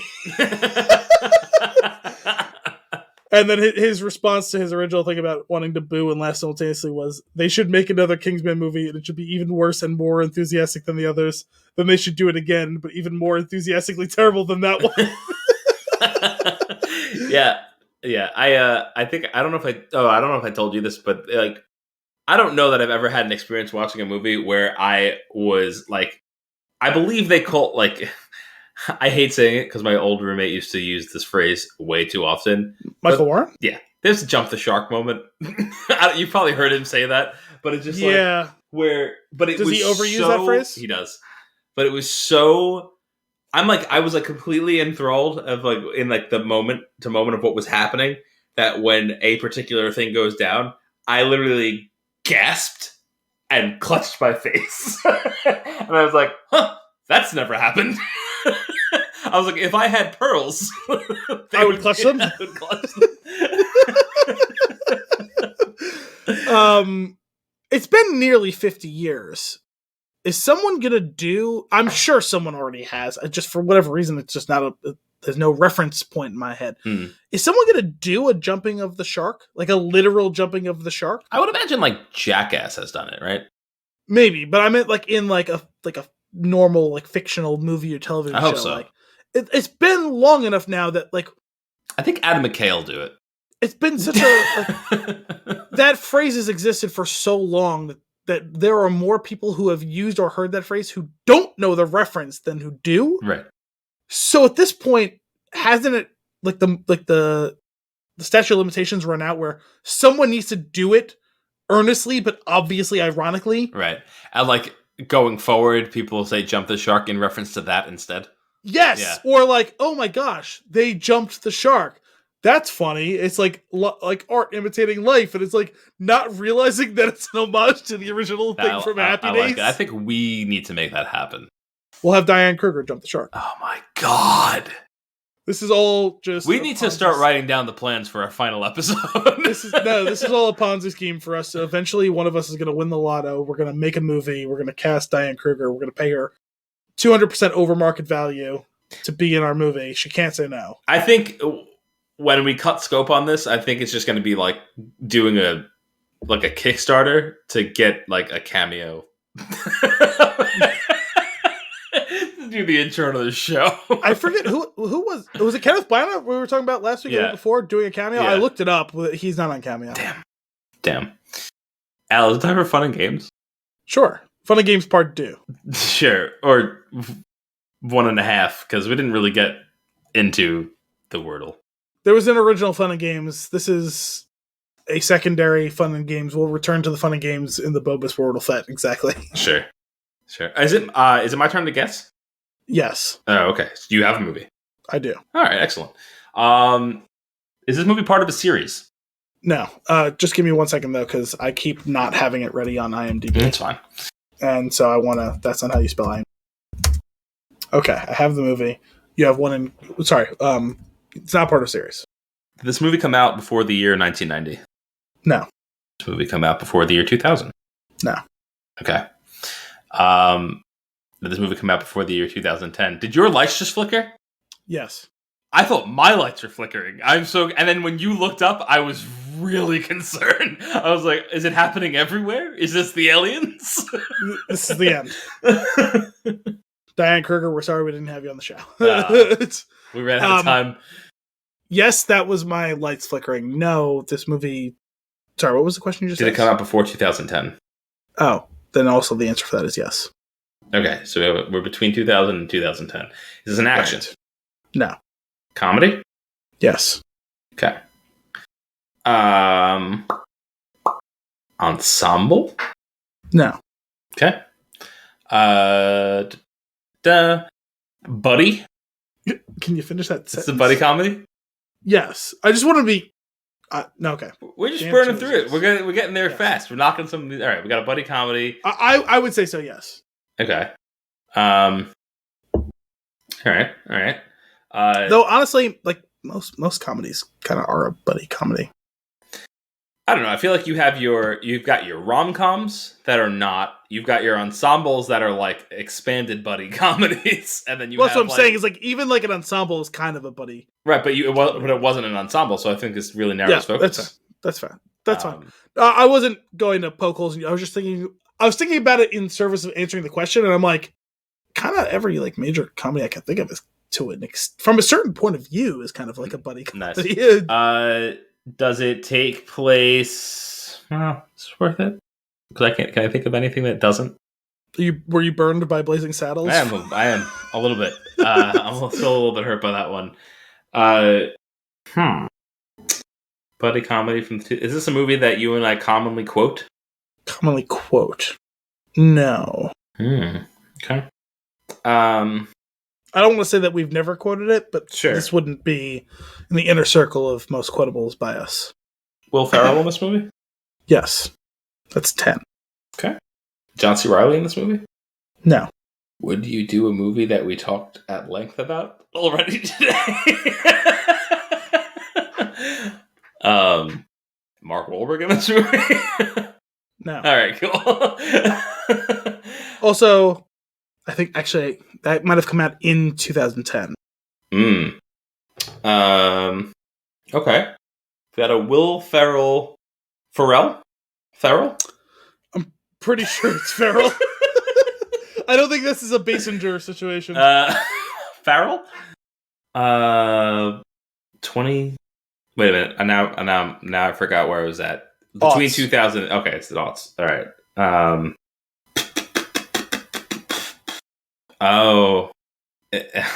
Is Will Ferrell more of a cameo role in this movie?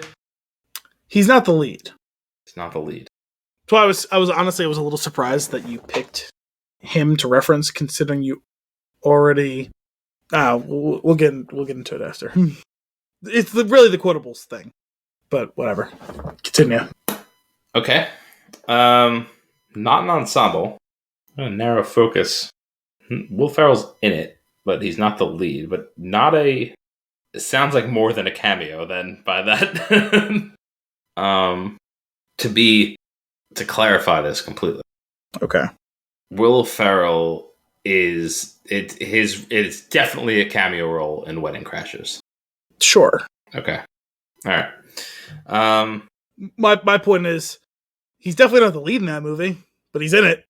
He's in it, but it's but to the question So you want that level of specificity? Well, I was gonna say to the question that I asked, though, like I feel like if it's Wedding Crashers, the answer is yes, it's a cameo role. Okay, so he's not a cameo. Okay. But because they do the whole thing where he's in the movie for like maybe he's like two scenes, one maybe a little bit more chunky than the other, but yeah, he's got a total of 10-ish minutes. It's literally time, like but it's 2 scenes. Shadowy figure walks down the stairs, appears to make a couple laughs. Is cameo role. Okay, he's in the movie. He's not the lead. It's a comedy, obviously. Oh, Ben Stiller in this movie? No. Interesting. I was thinking Zoolander. Definitely understandable. Fit the criteria thus far, I feel like. It did. It was one of the possibles that was rattling around my brain here while I was thinking of the ways that you could possibly go. I am having a hard time thinking of movies that he's in that he's not the lead of. He's typically the lead. Especially a buddy movie. Fascinating. And he's like in it though. What? We don't quote it. John C. Reilly is not in it. Some of his good old boys are not in it. Damn. Well, that's what confused me about you going for the quotable thing, and then like going with the Will Ferrell thing, because most of those movies that we quote are like Ferrell leads, you know? Yeah. Like we do a lot of quoting of like Step Brothers and Anchorman. And stuff. Oh, I specifically was like thinking Wedding Crashers had come to mind, and I was trying to get there, and I figured I would also get some more information if it wasn't that. And yeah. I know that like while we both are very fond of Wedding Crashers, there's maybe like 1 or 2 lines that I regularly use from that movie, but we don't do it often. Yeah. So I thought that would have fit. Did not realize how many eggs I had in that basket. Yes. And how I am completely lost now. Well, it's funny because now, like paradoxically, this actually seems to have caused more problems than it solved. Buddy, 2000. Not an ensemble. I guess that's not an ensemble. Kevin Smith movie. Is this no. Kevin? What do you say? No. Damn. Let me just double check because I'm gonna feel bad if I'm just not aware of his involvement. It doesn't look like he's involved with this movie. What movie were you thinking of? Jay and Silent Bob. Strike. Oh, I actually forgot he was in that. Definitely not a cameo role. No, definitely not the lead either, though. Definitely a comedy. No, that's a funny one. That's another one of these. There's more of them than you think. Yeah, that he's involved with here like this, but that's funny because Zoolander was one of the first ones I thought of that you could chase down. I didn't even think of that one. So that's 15 though. So okay, all right. I'm at a loss. God, it's a comedy, not action. Will Ferrell, 2000s. He's not the lead. We don't quote it often. Am I particularly fond of this movie? I don't know. Interesting. Should I count that as a question? Yeah, I guess. Honestly, just so that we can get to the end faster. Sure, I just feel bad when I can't give you a concrete answer. Yeah. I usually discard questions I can't give you a concrete, because I'd be inclined not to count as that as a question. But how about I'm going to swap that one for another one. I'm fairly certain you've seen this movie. How about that? Fairly certain I've seen it. Oh boy. For a second, I thought you froze. Come on, you can do this. I can't think of anything. I can't think of anything more that he is in where it's like he's in it and not the lead. That's really messing with me. Well, comedy. Is there So you have 3 questions to be asking here. Like, there's a world of comedy at your disposal. You could still maybe get lucky at here if you ask the right questions. Is this movie also a drama? No, it's a comedy. It's straight up comedy. Okay. Is it rated R? Yes. You have one more question. And then I guess. I don't know. Is it live action? Yeah. I really didn't expect you to stump you with this one. Really did not. Completely. I got nothing. I don't even have a guess.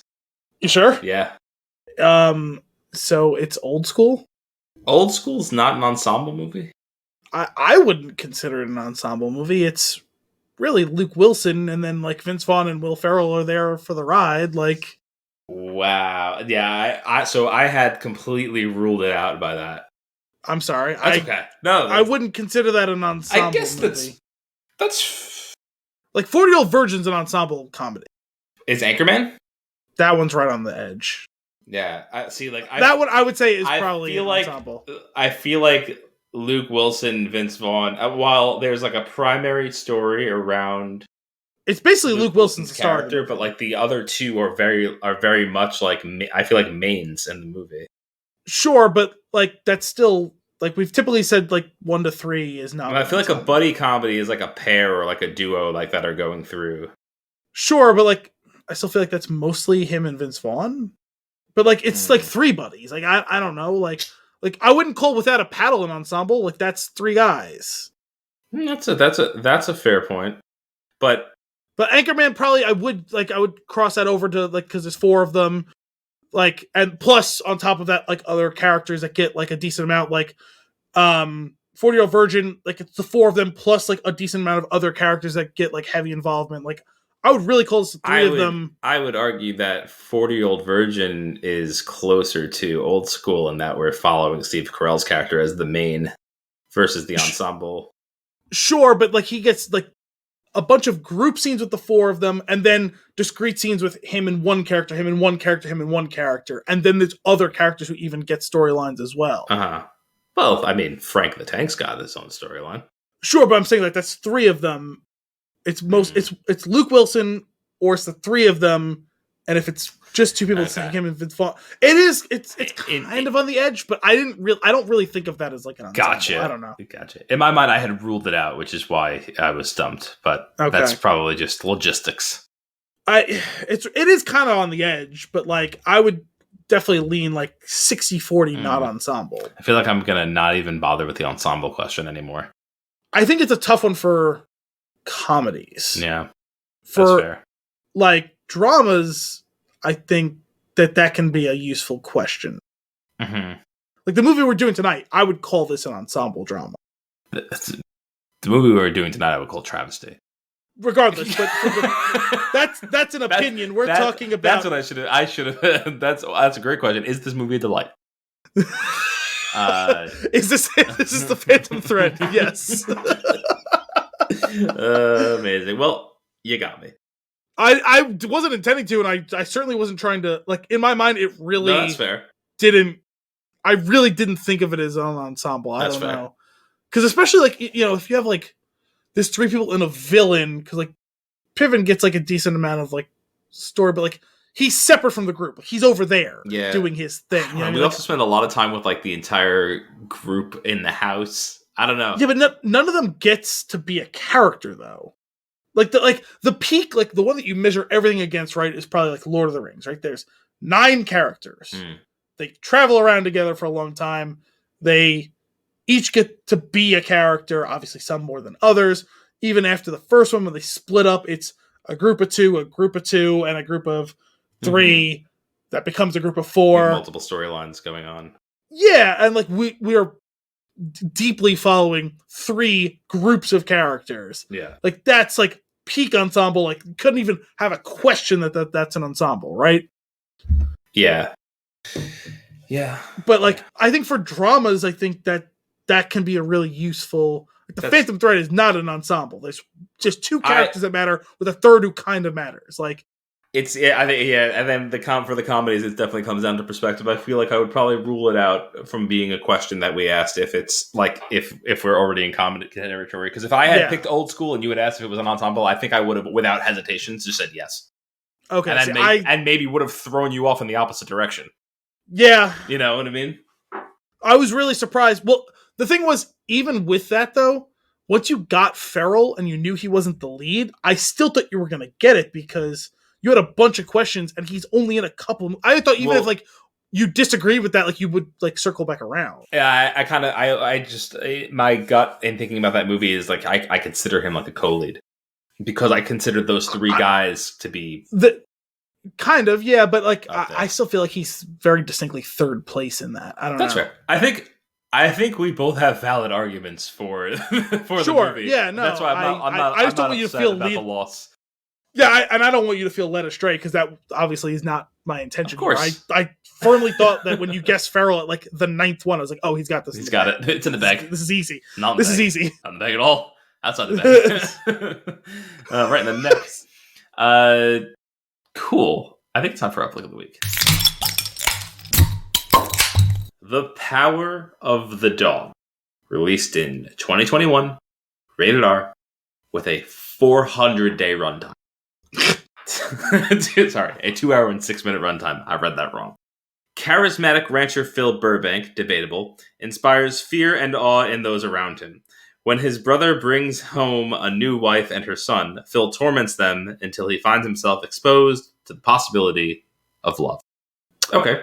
From a certain point of view? Yeah. From a certain point of view. This was nominated for 12 Oscars? What the absolute shit? 12?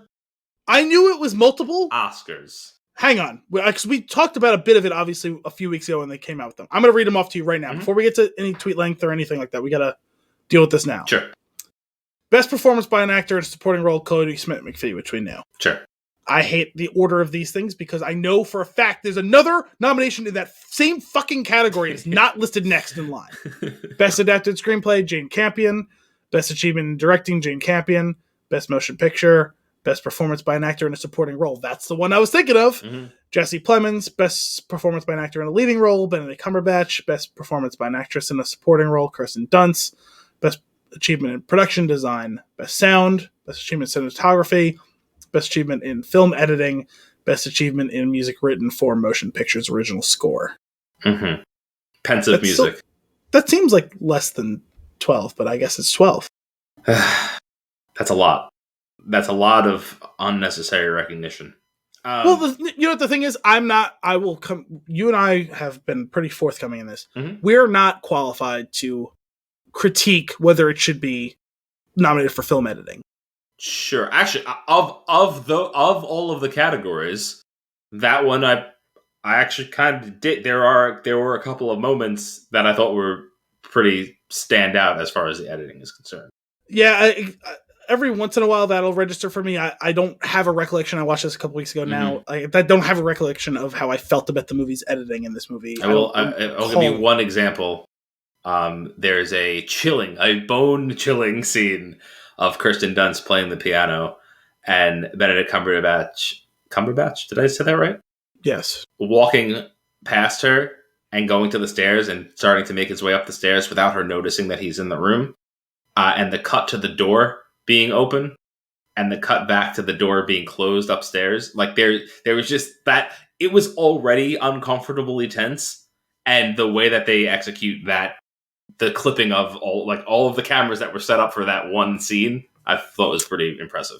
Fine. The song, the score was fine. It was solid. I don't know if it's Oscar worthy, but it was fine. It was solid. That's what it says every single time music started playing. If you were watching with subtitles on, because I couldn't understand a word people were saying, and I was okay. Actually, you know what? I'm going to start with I need to enter a complaint. Okay. When I play a video game, one of the first things I do is I go into the settings. I put the dialogue to the max. I put the sound effects down to like maybe a 7 or a 6, and the music either down to that same level or one notch lower. I want to be able to hear what the characters are saying. Can we blow up the category of Oscar for best sound mixing because we've lost the technology. Yeah, sound mixing doesn't exist anymore. Regressed. I remember I'm gonna probably phrase it incorrectly, but I remember like 10 plus years ago, I was in high school still, learning that we lost the technology to go to the moon. Yeah. Something that we did in the 60s, late 60s, 1969, Apollo 11. Let's call it 2009, because I graduated in 2009. In the 40 years, they forgot how to go to the moon. It's just not that it was too expensive, not that they didn't have missions, so it wasn't justifying the cost. They didn't have the technology to do it anymore. What the fuck does that mean? And in the same way, how is it that with more advanced televisions and more advanced speakers and more advanced recording devices that things sound worse now than ever than they did 10 years ago? Yeah, it's really bad. It's a real thing. It's really bad. And I mean, we're at the point now too, like the upstairs, you've been in this house, you know how the upstairs is laid out. The bedrooms are in the back. The living room is in the front. It's all on the same floor. There's not a lot of separation. I'm not cranking it up so that I could hear the people speaking so that 2 seconds later you can cut to a cow moaning at a level that is uncomfortable and wake everybody up, not only in the house, but the neighborhood. In the house next door. Yeah. I was going to say, well, staying on the topic of like, not obscure, but like the not major Oscar categories, right? I actually thought that the cinematography was nice in this movie. Sure. I'll say it. Yeah. So you want to nominate them for that? Go for it. I'm not offended by that. Yeah. But as to the other things, there's only one major thing that they should be nominated for. You want to nominate Benedict Cumberbatch? Go for it. Because I'm going to go right into my tweet length review. Sure. A long, slow, depressing, bland look at frontier life and depression. Come for the Cumberbatch performance, stay for precisely nothing else. 5.5 out of 10. Oh, man. You gave that a lot more effort than I did. I mean, I tried. Yeah. I watched this movie. I tried thinking about this movie. I thought about this movie probably too much at this point. Sure. I'm going to caveat this. My review is not fair. But I can already tell this approached Phantom Thread levels for you. I could tell from the tenor of your texts the other day. Yeah. You're absolutely right. I think that this is, while I didn't give this much thought, I believe that I showed it the same respect that the movie showed. And my review is, why though? 0 out of 10. And it's just a capital Y and then THO. So that's not fair. I tried to be objective as much as this movie pissed me off in a lot of ways.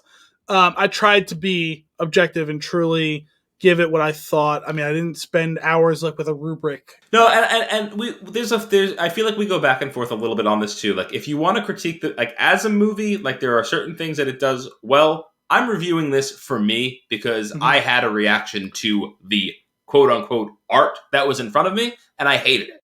Yeah. So 0. I try and blend my objective score with my subjective score. It's not perfect. It also leads to there tends to be a kind of a short range of outcomes for my scores because of that, because it kind of balances itself out a little bit. I think you mix your logic with my passion, and we've got a great.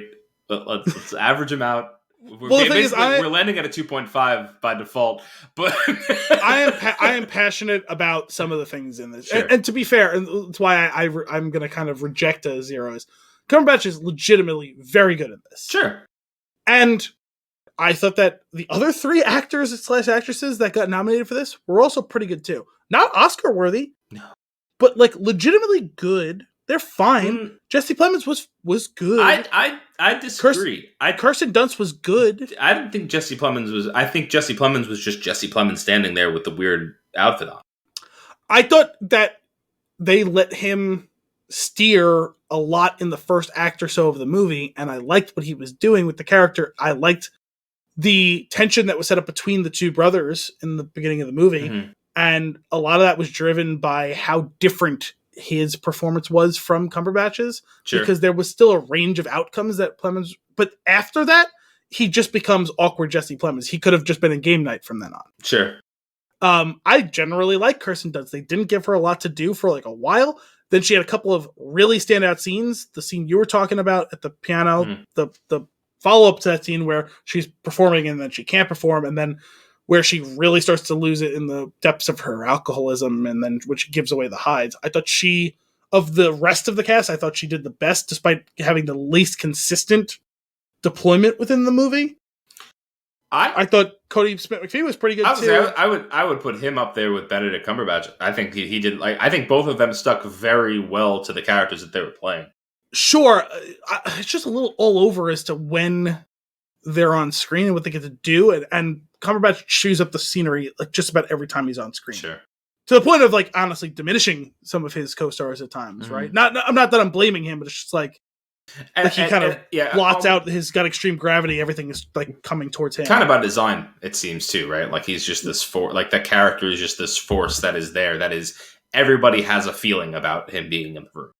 Sure, it's weird because the gravity of this movie so clearly is pulled towards him. Most of that's performance. Some of that is in the deployment of script and direction for sure. But you can kind of look at this movie as first act, it's about his brother. The second act, it's about his sister-in-law. And the third act, it's about his nephew. Like, I would say each of the three of them is the lead of each of the acts of the movie.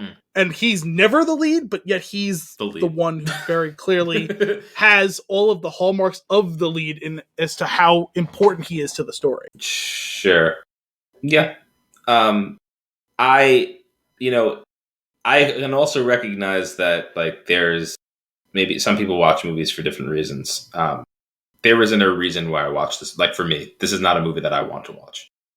No, I was intrigued by it because it was getting such rave reviews. Same. I was like, oh, okay, even if it's not for me, I'm sure I'll get something out of it. Because, like, you can even go back, we cited so many times, and we've already cited it a couple of times tonight, The Phantom Thread. You hated that movie. Yeah, I did. I didn't like that movie. But at least I kind of got where some of the hype was coming from. Like, I got it, even though it wasn't for me.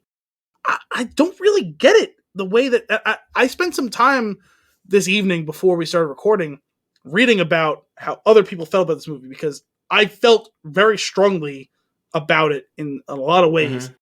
And I cannot reconcile my thoughts with the thoughts I saw from other people. In fact, some of the things that are like, okay, that's maybe not for me, but objectively, maybe that's the thing. I reject some of those things outright. And I'll be curious to hear about some of those. Yeah, we can tackle some more of that. Because as you know, I generally try to stay away from other opinions before we record, and then I kind of dive in after the fact, because I don't want any sort of triggers for me like that, you know? I do too. It depends. There's certain movies I will engage that process more versus less. I'm looking for specific things when I do that. Yeah. And I try not to let it influence, even if I end up kind of sort of changing my mind. I try and bring to the show what my first impression of it was, and not let that filter in too much. Other than to say every once in a while, I'll be like, oh, I read this, and I'll cite it, but that's not my opinion. I'm bringing to the fact that it's someone else's opinion. I saw it, and I found it to be a curious take, because I didn't get that out of it original. Yeah, I'm still trying to wash this one off, and I can't. The stink is on me. A lot of times I dislike if I see a movie more than a week before we do it on the show. A lot of times I do it because I'm afraid I won't get to it. And like, we're like, I'm going to be scrambling and I'm not going to feel, I like to, like, honestly for me, the peak is probably watching the movie 2 or 3 days before we record. And this one I've now watched almost 2 weeks before we're recording. Sure. And in this case, I think that some of the space has allowed me to, I haven't spent a lot of time before the last couple of days actively thinking about the movie. But there's been a couple of things that just by passively like churning in the back of my mind have clicked into some like places, and I'm just like, I don't know. And I watched that documentary thing, well, not documentary, like behind the scenes thing. That was a total waste of my time. Yeah, it was. I'm glad I put it on, put it up on the top of the thing like while I was in the shower. Yeah. And I was like watching / listening to it while I was in there. Total waste of time. Yeah. There's almost zero insight. It was I got some thoughts on that too. I was like, it very much felt like nobody, like maybe I'm reading it wrong. It didn't really seem like anybody wanted to be there. Yeah, I was the image that conjured in my mind when you told me about that was not quite what I saw. Like it just wasn't like what I was expecting. I thought it was going to be like, oh, like they interviewed like the cast or whatever, and like they didn't really do that. I mean, a lot of it I think was more just about like movie process. That it's not really flattering look at them to show that in that way, because I think it's a lot of is like, oh, we're doing like testing on like the costumes. So it's like at least I noticed that early on, where it's like them standing there, they're taking a picture here, turn it this way, turn this way, and that's a lot of like, this is still shots. It's going to go on promotional material, and this is testing to make sure the costumes come out the way we want it to. And that's got to be a boring process. So I don't really begrudge them that, but there's other scenes too where they're more like they're filming stuff and like, I don't know, maybe everyone's went really method on this movie. Everyone's so depressed in this movie that why wouldn't the actors look depressed? No. I just felt like the entire like 17 minutes was the director saying how great it is. There were several minutes where she was saying nothing. No one was saying anything. That's fair. So like there are things that it tries to explore, which is fine. Do that. Like I think there is something interesting to like there's the two characters, the romance story, right? Like the what's his name, Phil and Peter, right? And on opposite ends of the spectrum, but like same, like in the same boat, where like Phil is trying to like almost defend his, I don't know, for lack of a better term, for the time, but like quote unquote like manhood and bravado that he has, like, and like by being a dick, right? Like he's just like a dick to everyone and like rough around the edges and whatnot. And it's like it's overly done, almost seemingly to really hide away how he actually feels. Like that's part of it to me. And then we have Peter, who doesn't really. I don't really know what's going on with Peter. Like other than that, he's a psychopath. I don't really. Is he? Yeah. Is he a psychopath or is Phil? But they both are. Well, There's a great scene towards the end. I really just want to be like you. And I'm thinking, you nailed it. You're both fucking nuts. I don't know, because my reading on this has been different than the consensus, and I don't know if I'm right or they're right, because there is a version of this where you can read it that way. Like, I'm not saying that that's not a justifiable take on it. Like that is fair. Like, based on certain ways he does it, but there's also, I find elements of Stockholm Syndrome in this as well, where I think Peter has been so abused at this point and so traumatized, including his father hanged himself right before the events of this movie, right? And he gets thrown into this mix with someone who is actively terrorizing him for a period of time. And then that person all of a sudden takes a liking to him. And he's caught between all of that and watching how this same person is terrorizing actively his mother now. And he finds a way out. Because we'll just get... Because honestly, it sounds like there's not much you want to talk to about this movie. So we can go into some of the stuff that I have on, because... Sure. Like, yeah. Okay. Yeah. Go on. He kills. Yeah, straight up. He murders him. He kills him. Yep. That's what I like. It's been like, we knew, like, I feel like from, if you think back on the movie from like almost the opening scene, you know how Phil's going to go, and just not the mechanics by which he comes down. You know what I mean? But and then it unfolds and almost it's almost too in your face. I feel like at times that it's happening, where I feel like it could have maybe been. I maybe not so much. I like that it's definitive. In my mind, it's definitive. Well, so let's take it from the top. Yeah, right? yeah. The most definitive thing. Phil dies due to an infection in his hand. Phil dies due to an infection in his hand. Secondary thing. Phil dies due to an infection in his hand brought on by anthrax that came from rawhide. Third thing. That rawhide was given to him by Peter. And then from there, was that intentional or not? Of course it's intentional. Now, we don't, quote unquote, know that, but you know. I think we know that just by the handling of the rope with the gloves. Yeah. Well, that's my point is, was it actively and maliciously done by Peter, or was it subconsciously done by Peter? It was actively... He hesitates before he offers it to him. It was actively and maliciously done by Peter in my mind, because of the way that he re-enters the barn and takes the glove off to touch Phil's shoulder. he clearly was handling the hide with the gloves prior, knowing full well that they were diseased. Well, we already knew that. My point was, all the things I listed, right, went from 100% fact to 95% fact to 90% to now we're getting to where it's debatable. You and I are on the same. I think most people would read it that way, but maybe not. My point is there's room for doubt there, even if it's not the most likely outcome. It's beyond a reasonable doubt, but there is some doubt, I think. Okay. Regardless, my point is I don't actually view it as malicious. I don't think he got off on killing him. He's very clearly killing him to defend himself and his mother. I don't know. I do think that like there maybe I mean that's I believe that that's part of it, but he's also every scene up until the point where he doesn't like shoot him at the whatever that thing was it before like a big ride or I actually forget a little bit the context there, where he comes with them and all like the ranch hands are there. They're sitting under the trees and Phil is braiding rope and Peter comes with his mother and she's kind of trying to keep him away and he just walks down the line of them and they're all laughing. And then Phil, I think that had already been past when they had the scene where he sees him in the river, right? Yeah, that was after the river. Okay, so I'm glad I remember that correctly. I kept waiting for him to like either beat the shit out of him or shoot him or something, and he doesn't. So from that moment on, he no longer actively seems like he's planning on doing harm to him. But every scene before that, the level of tension in any time the two of them are on screen together is so palpable, which it's about the only good filmmaking that they did in this movie. And we also watch both before and after that kind of turn in this relationship that Peter is witnessing the spiral that his mother is going through, very clearly authored by Phil. Sure. Intentionally or unintentionally, and it's mostly intentionally, because he's actively terrorizing the both of them at some point or other during the course of this relationship.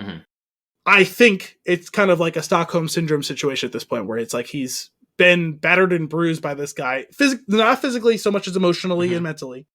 He allows himself to get close to Phil because that's the only thing that seems safe at this point, because you've been actively terrorizing me. Now all of a sudden you're not. You're being nice to me. I'm the whipped dog who's going to get close to you. But you exposed your weakness for 1 second, and I'm going to strike and make sure that you can't ever hurt me again. You can't ever hurt my mom again. So I don't view that as malicious. I view that almost as self-defense. Maybe. I don't know. I could see that. I could see that argument. I do think that there's a reason. I don't know. There's like the dissection of the rabbit. There's something intentional with that scene of the person that he is, and like that there are links between that type of stuff. I knew it's kind of treated as if it's scientific and he's curious and whatnot. But that's my point is I don't think it's kind of. He's literally said multiple times, I'm studying to be a doctor.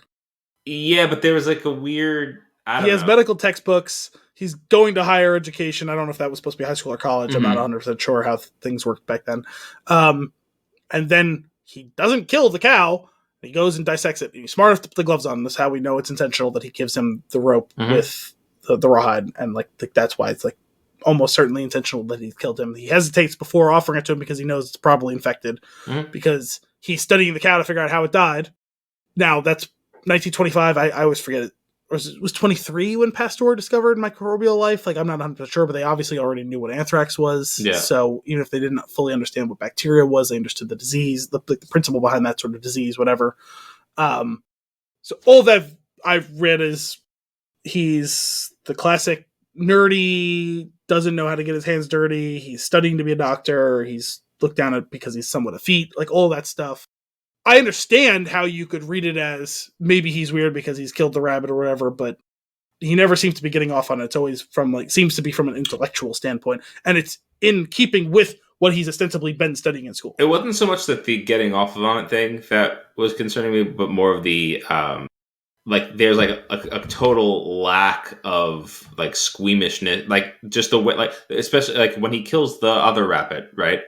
When he breaks the rabbit's neck that broke its foot, like the way that's done just so casually, and the way that he was dissecting it and kind of throw away when the other person in the room was like he doesn't want a carrot, and it's like, well, why not? And then when she sees the rabbit, he's just like, And there's just he like kind of like shrugs and she screams and leaves the room. Like there's something too casual about it that made me uncomfortable. And I know that there's an aspect of a certain type of mind that works that way, but that also I feel like in other stories and like it can be linked to that type of behavior.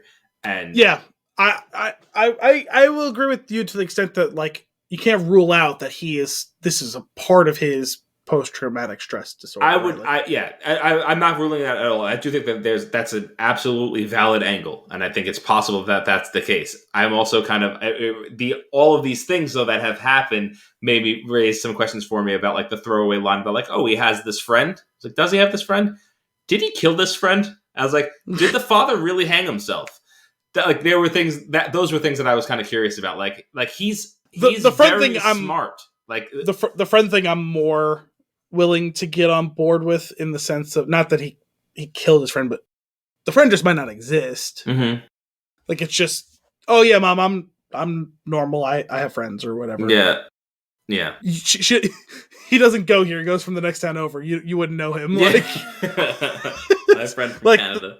Yeah, like that's a thing, and that there's definitely a possibility that that's the case. A very realistic possibility, in fact. To me, though, I viewed a lot of this relationship as kind of a Stockholm syndrome situation where it's I am trying to do the thing will no longer allow you to hurt me, and that may be misguided. It's coming from a totally unfair power dynamic. Oh yeah, and so that's not the same to me as going in with both eyes open. That's not malicious, psychotic type of behavior. That's my back's against a wall and I'm trying to protect myself. I think that's a more compelling take for sure. I just don't. I think they're both plausible though. Sure, you know I mean? It is plausible that the two of them are playing fucking psychotic mind games with each other. The thing is, like, there's only the barest hints of that. I would have liked a little bit more of the psychological thriller mind game of that. Sure. To feel more compelled to that. Yeah, I do think that it could have made a more clear decision in the execution so that it wasn't so ambiguous, but like at the same time. Well, actually, I'm actually saying the other thing. Make it more ambiguous. Make it more, you said? I actually think it's kind of too cut and dry the way that I saw it. I don't know. I feel like if you want to go the more ambiguous route, I kind of would like the idea of maybe not make it so obvious that he's aware that he killed him with the rope. But then I guess that wouldn't be true to the character because like if he's studying animals and all this stuff, he does know it's diseased. But like, yeah, no, it's not like for anyone else on the outside looking in, you would just think, oh, he's just some dumb kid who doesn't know about ranching. But us, the viewer, knowing who he is, we know his level of attention to detail in the study, that he absolutely knows, even though he's not a rancher, from the medical side, he absolutely knows what he did. Yeah. That casual placement of the rope under his bed and the gentle pushback, not hiding it from anyone because that bed is like 16 feet off the ground. I was just like, I am uncomfortable. I was like, get out of this room. I don't want to be here anymore. He's going to murder me with his anthrax rope. Well, I kind of viewed it as you've served your purpose, now go away. Yeah, that'll do, pig. Also, you're actively dangerous to me. But if someone ever asks where the rope is, I can't be like, oh, I threw it out. It's like, oh, well, Phil made that for you when he died. Yeah. It's a strange one. It's a strange one for sure. Why did we want the governor to come over so bad? It was just about like a status in society type thing. Yeah, because I mean, like they're in Montana. There's 1925. There's probably I don't know 500 people living in Montana. It's a big deal that this ranch should be shown favor, right? Like they're probably one of the few major businesses. Like the amount of wealth that they have relative to their peers in there is probably pretty substantial, right? Yeah. Like that house was pretty damn nice looking for that time and era. That house easily cost $50, right? Like. Right. Yeah. But if you move that to New York, it would probably be, I don't know, $400 or something like that. So yeah, that was That I've actually like I kept finding myself thinking like, man, this house is gigantic, and just like thinking about like the ranch and stuff like that. Well, But I also think that there's an element of it was so important to Jesse Plemons' character because the two of them were brought up the same way, Mhm. and they pivot where like Phil goes maximum ranch hand. I won't shower for the next month, and George. I don't remember. Did we ever hear like was he college educated or not? I don't know, but like he knows how to do the ranching thing. Like he goes on the cattle drive, but also he wears like a bow tie the whole. right, So he clearly doesn't want to just be a rancher. Like he wants to be a guy who owns a ranch. He's the businessman. Yeah, So you want the favor of the governor, whereas the other guy's like, I'm probably not going to shower still today, Yeah. and so I guess I'll show the first bit of like empathy that I've shown in my whole life. I won't show up to dinner because that's going to be gross for all of you. yeah. Oh man, I was getting a little bit annoyed with Phil Cole and George Fatso. It's like, look, he's not that big. He's bigger. Each movie that he's in, and especially if it's comes up in any way, shape, or form, I still just feel bad that Jesse Plemons never lost the weight from Fargo because at this point he clearly can't. I feel bad for that. You think he put it on for the role? Is that like? I'm pretty sure. Yeah, maybe he likes it. He doesn't look healthy. Hmm. That can't be good for him. As someone who also would like to be less pounds than they are, Sure. and has not been able to get rid of it in any meaningful long-term way, I have to imagine he just can't. I think you, me, and Plemons are all in the thickly settled club. Yes, things have thickly settled upon us, and it's not great for our long-term health. And so I sympathetically feel bad for him because he used to be quite thin, actually. Creepy top. So, yeah. Or even before that, like on Friday Night Lights, like he was even skinnier then. Two things. One, actually, you know what? I can debunk this whole thing. Peter is, in fact, a psycho. Okay. He takes a hula hoop break. Yeah, I can tell that that's something that's really weighed on you in the last couple of days. Both burst out loud laughing. You want to talk editing? There's your Academy Award right there. It's just like, we're inside, cut. We're outside, shake, shake, shake, shake, shake, shake. Little girl walks on the screen and is like, what the fuck? And walks off the screen. And then we cut back and we're inside again. And I was just like, I feel like you're trying to capture a moment in time. You are doing some stuff that is that. I guess this is that too. But also so abrupt and out of nowhere and definitely threw me for a loop. No pun intended. But I feel like the pun was at least 10% intended. I can't not think about it when I think about this movie. And every once in a while, I Kiv's will walk in the room, and I will very aggressively do the motion like I'm doing the hula hoop because it was very aggressive, and she'll laugh, and it gets a laugh every time. Well, it's because he's so skinny. Sure. The hula hoop looks disproportional to him because he's literally pencil shaped. Yeah. His shoulders are as wide as his ankles, and also his waist is the same width as well. Yeah. For sure. I don't understand it. You think that hula hoop had anthrax on it? Dance with the Devil? I'm starting to get the impression we definitely got Chekhov's anthrax early on in the movie.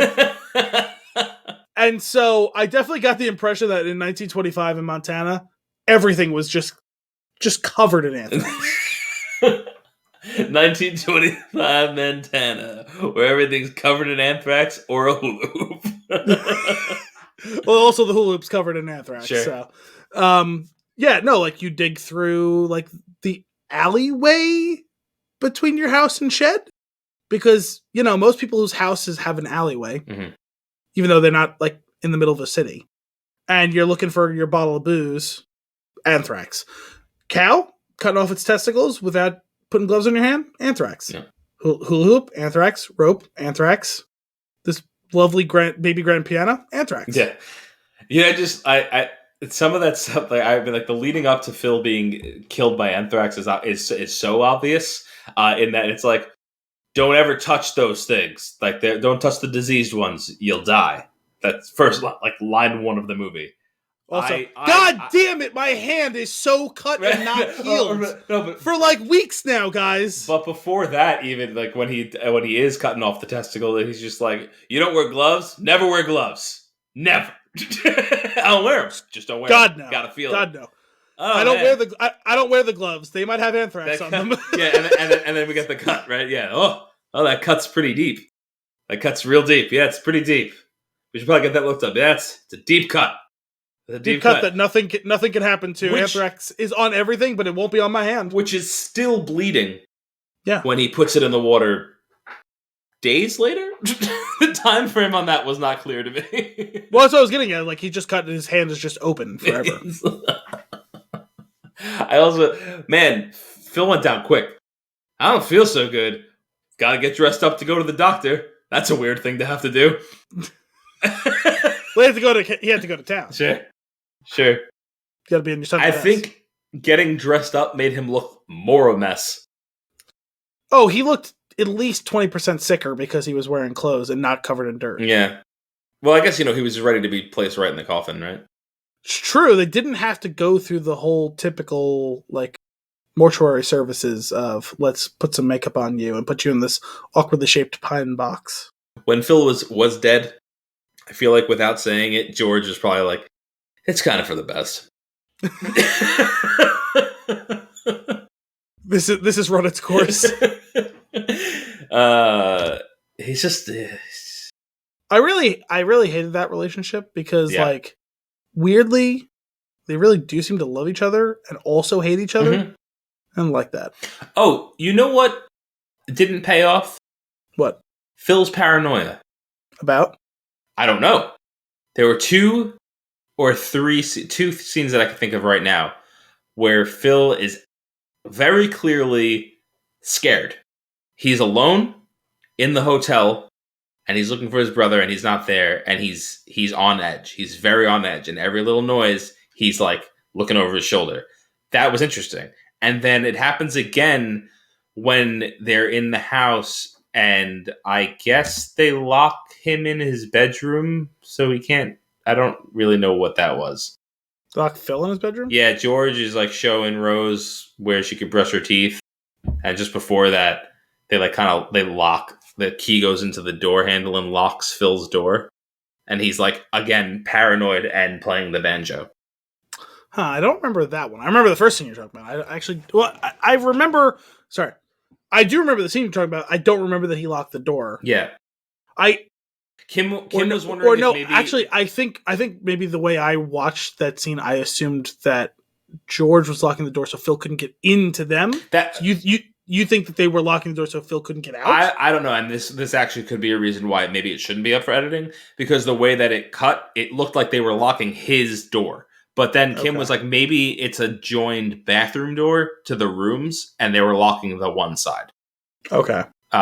Just like because she's using the bathroom. Or I don't know. Actually, to get back to like editing and cinematography and everything, I do remember that sequence being vaguely confusing. Yeah, it felt like there was a lot more rooms in the house than there was. Yeah.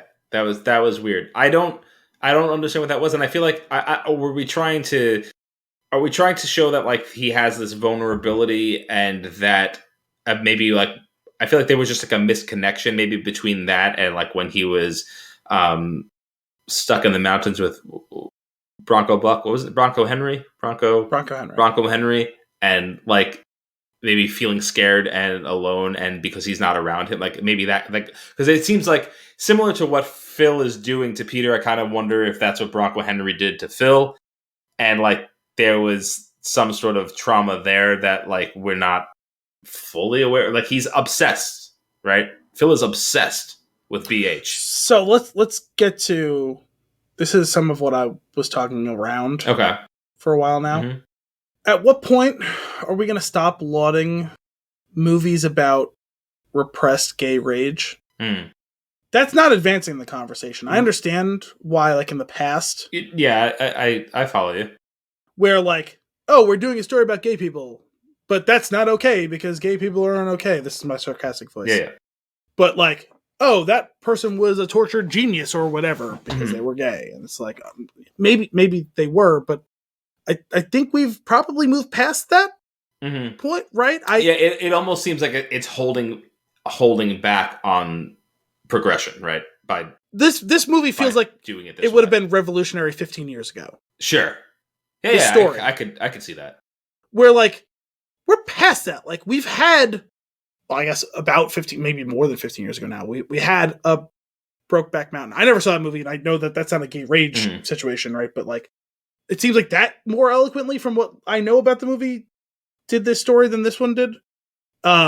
We've had stories, and I understand this is a very non-fiction story. Like we had Benedict Cumberbatch play the repressed gay genius as Alan Turing. Like that's a real thing that happened, right? We know about the speculation about Isaac Newton and all these other people in historically non-fiction, right? But at what point is we've gotten past how do we get representation? Because anyone can watch like the tortured struggle, and like that will allow us a window into a thing that's the uncomfortable topic that we don't want to talk about societally. But considering how many years, decades, centuries, millennia that gay people have been demonized, we're going to laud another story in which the lead character is supposed to be, it's such a tortured and fraught and human story. No, you've made another psychotic prick who was gay and covering it. That continues and perpetuates that same cycle of violence against gay people. Oh, you're gay. You have been repressed your whole life, and so you're then prone to violence. Like, we know that that's not true, but the longer you keep lauding these situations, the more that continues on to be where we're not going to treat them like equal human beings. Right. Yeah. I'm with you. I kind of got. I definitely had a similar thought going into it, and I think the best example to give of doing it right, should be like the new standard. If you think about Schitt's Creek, sexual fluidity and things like that it's just natural and happening. There's no comment on it. It's just what it is, and it's acceptable because it's normal. There's plenty of comment on it. Like it's not there's plenty of comment on it in like it was done in a nuanced way. It wasn't in your face, like we're just gonna slap you in the face with it sort of way. But the point was that whole show was a showcase for their people. Yeah. They do and like the same things that everyone else does. Stop treating them like they're other because they're not. That's what I'm saying. That's what I love about it. It's like it's not a central focus of the show. It's just that's not the central focus. I understand. There are characters that are being portrayed with different sexual proclivities than others, and it's not a point that is hung on. And I think it's done so gracefully and just so natural throughout the course of the show. And it's just how it is. It's not a thing that we're shining a spotlight on like this, right? Where like he's like you were saying, like he's a violent person because of like this pent up rage because of these things. It's like, you're right. I am with you on that. It definitely seems like over the course, like almost like a bell curve, like there was progress being made in the storytelling and exposure and trying to get more information out there in front of people so that you could just experience it and understand. And then like something like this, maybe it's like, the one step forward, two steps back. Like this is absolutely a step back. This is absolutely against the progress that's been made in recent years where like outside of like the Birdcage, like in the past like 30 years, up until like 5 years or so ago, you couldn't get a story about gay people that didn't include this sort of thing. And that's, like I said, continuing to perpetuate that cycle of like violence and distrust and otherness about it that is counterproductive to anything ever being solved and settled amongst the gay and hetero community. Like beyond just the people who are actively being allies, right? Like Moonlight, Call Me by Your Name, like those advanced the plot of this in a way that I thought I never saw either of those movies, but from what I know about both of them, and you definitely saw Call Me by Your Name. Both, Did you saw Moonlight? Like I'm not saying that every story is that, or I'm not saying every story has to be those things specifically, but they try to tackle it, from my knowledge, in the way that Schitt's Creek did, maybe more overtly, but the point of these are people who live differently than you, but that doesn't make them any less human than you. Right. Yeah. And that's yeah. You're right. And it's like it's sending. It's just an exposure to a different point of view and a lifestyle that you don't have exposure to without making it being like. But it's like I don't know how to phrase it. Like it's not like different. It's just like different than you. Yeah, like you're saying, it's just the same. It's just a person going through life, dealing with emotions, dealing with relationships, and it doesn't have to be some separate topic. Yeah. It's just life. Well, I don't and being a person. What's frustrating to me is like I didn't think about this for the first day or two. There was something that just felt off to me. Like, I forget about the part that I didn't enjoy the movie. I thought a lot of it was kind of pointless. But for like a couple of days, I was like, I don't know. There's something that's not. I can't reconcile, and I don't know why. Mm-hmm. It took me a while, and I finally realized what it was because it informed a conversation I had with my brother several months ago. Because me and him and a couple of his friends I told you about, we read Dune. We're super excited to see the movie, watch the movie. Mm-hmm. And they had commented, not complained, but just commented on the fact that, oh, it's interesting that they de-emphasized, especially when you consider it to the book and you consider it to the 1984 Dune, they de-emphasized the fact that Baron Harkonnen was gay. It's like, yeah, I didn't know how they were going to tackle that portrayal. I was like, but it makes sense because I have seen and heard, and it's something I never thought about when I was younger until I read and heard about a bunch of different stories. And this is like, I guess I never noticed that, but that's a fair point. There have been so many villains in popular fiction who, to characterize them, they're made gay. I'm talking about fictional characters. And whether that's a conscious or subconscious choice, it creates the association with villainy and gayness. Right. Gay bad. That's like on like that's what it's boiling down to. On yes. The page. Yeah. Some of it has obviously been conscious. Some of it, I'm sure, has been unconscious. Mm-hmm. Not all of it's been done with malicious intent, but the point is all of it results in the same set of connotations. Yeah. And so I was like, you know what? I wonder if a conscious choice was made to not emphasize the gayness of Baron Harkonnen because it's just continuing to fall into that same trope and is not productive. It's not to say that gay people can't be bad. Of course they can. They just like straight people can be bad. Yeah. But the point is that your gayness is not the source of your villainy. Yeah. Whereas so many things in fiction and in nonfiction have been associated and tied together in that way. And so that's what frustrated me about this movie as I realized, as I thought about it some more. And as I started to finally see like the tapestry connect together in this movie for me as to what the source of all these characters' strife and struggle was. Because I remember at first when I was watching the scene where Phil's in the river, I didn't really get what was going on until I finally saw the BH on the handkerchief. I was like, oh, he's gay. He was in love with Bronco Henry. Mm-hmm. Duh. I like finally clicking for me. Duh. To be clear, I was kind of phased out when I was watching that scene. The magazines that were hidden in that spot by where he takes a boat in the river, was that his magazines or was that Peter's magazines? Those are Phil's magazine. That's what I thought, but I wasn't.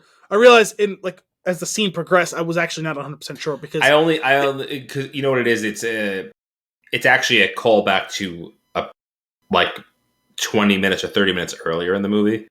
Yeah. Where Phil is in what I was calling Phil's hidey hole.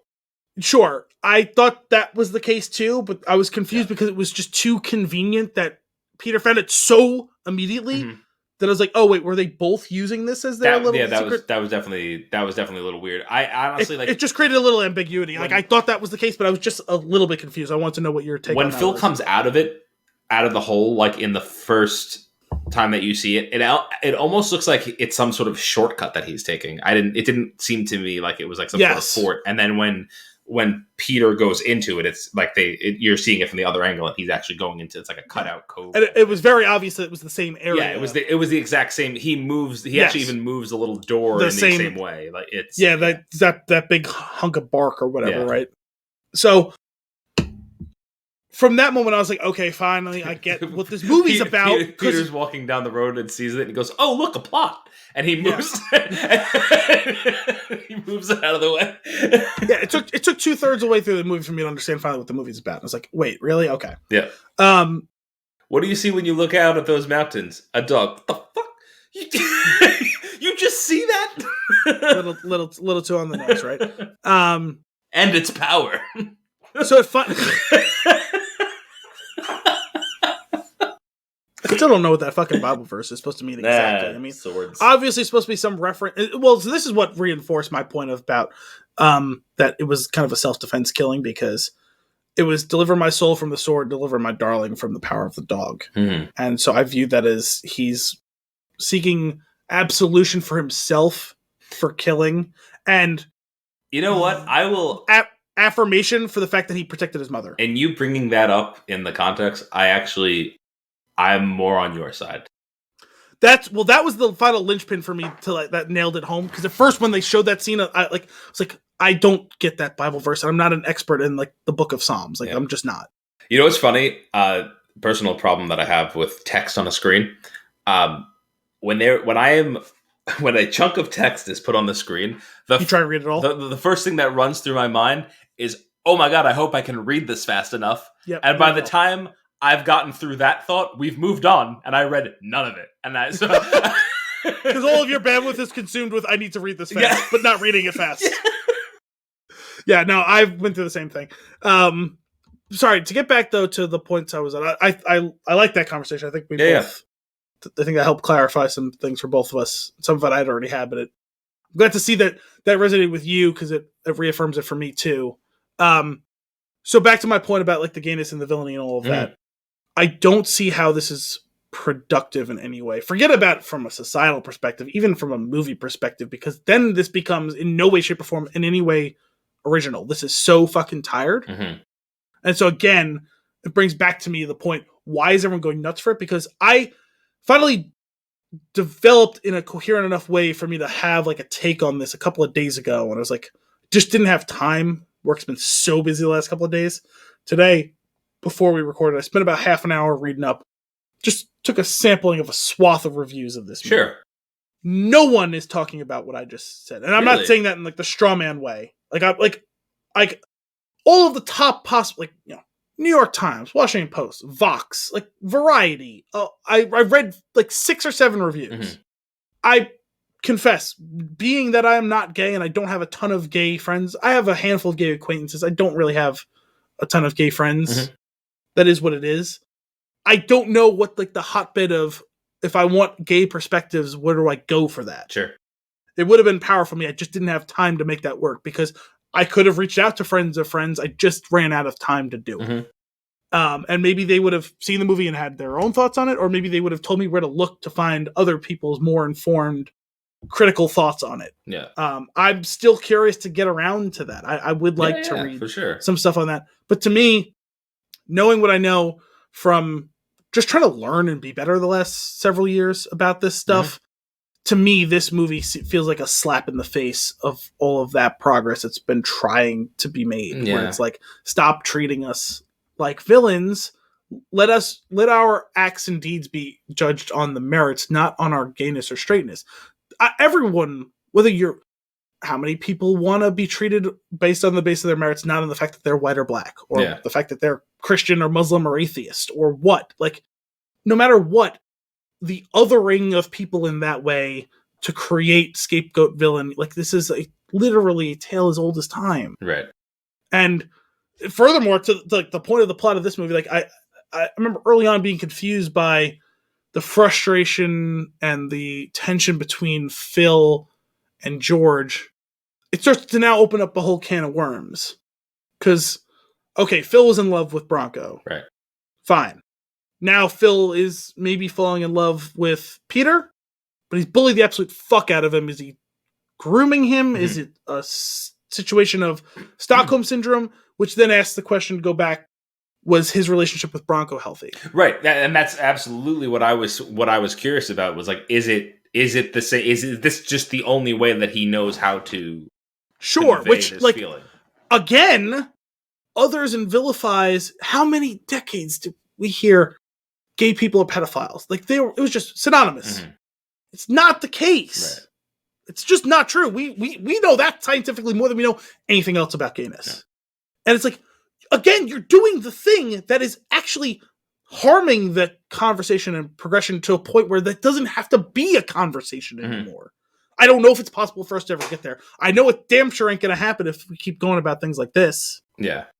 And to me, I actually think that that's probably the case where they were going for in this movie, because I didn't understand the sense of tension where every time Phil lauded Bronco, George shuts down. Yeah, so I was curious about that as well, and I was thinking it's maybe like was George knows about how, like, who Phil is and how he is, and he is fine with that, but I think maybe he'll recognize maybe there was an abusive relationship between Bronco and Phil, and that's why. And yeah, and that's why he's. It's more than that though, because I don't know. Does he know who Phil is? Does he know that Phil's gay? I guess I don't know, because he's got his magazine hidden. He can hide that in his room. Oh, that's true. It's not like the cowhens are going to be in the house. He wants to impress the cowhens. I get that. That's why the facade exists. Mm-hmm. If his brother knows, he doesn't got to hide that from him. So to me, every time he shuts down. That to me speaks to the fact that Bronco probably abused George. Oh, interesting. And they were just both on had different. And every time Phil is like, Bronco is God. Yeah. George is like, different experience. I got raped by Bronco. Yeah, that's a good point. I had not considered that. I don't know that for a fact. There's no way to know. It's something that's entirely debatable opinion. It's how you read it critically and everything. Sure. That's totally fine. But these are the only suppositions I can draw based on everything I've seen in this movie. Yeah. And so again, I get back to the point of, why are we going nuts for this movie again? Yeah. Yeah. Very strange. Good. Lots of great points there, Al. Thank you. I'm sorry. I know I dominated this conversation a bit, but I had really strong thoughts the last couple of days about this, where it's like, I really don't get why we're talking about this movie like this. It does not make sense to me. I'm very much with you. I'm concerned because I feel like, based on what we've seen so far, that it's probably gonna sweep. There's a good chance, and I don't think it should. Who knows though? Maybe we're doing this based on. I've been reading some stuff in the last couple of months. We've obviously been hearing for the last couple of years.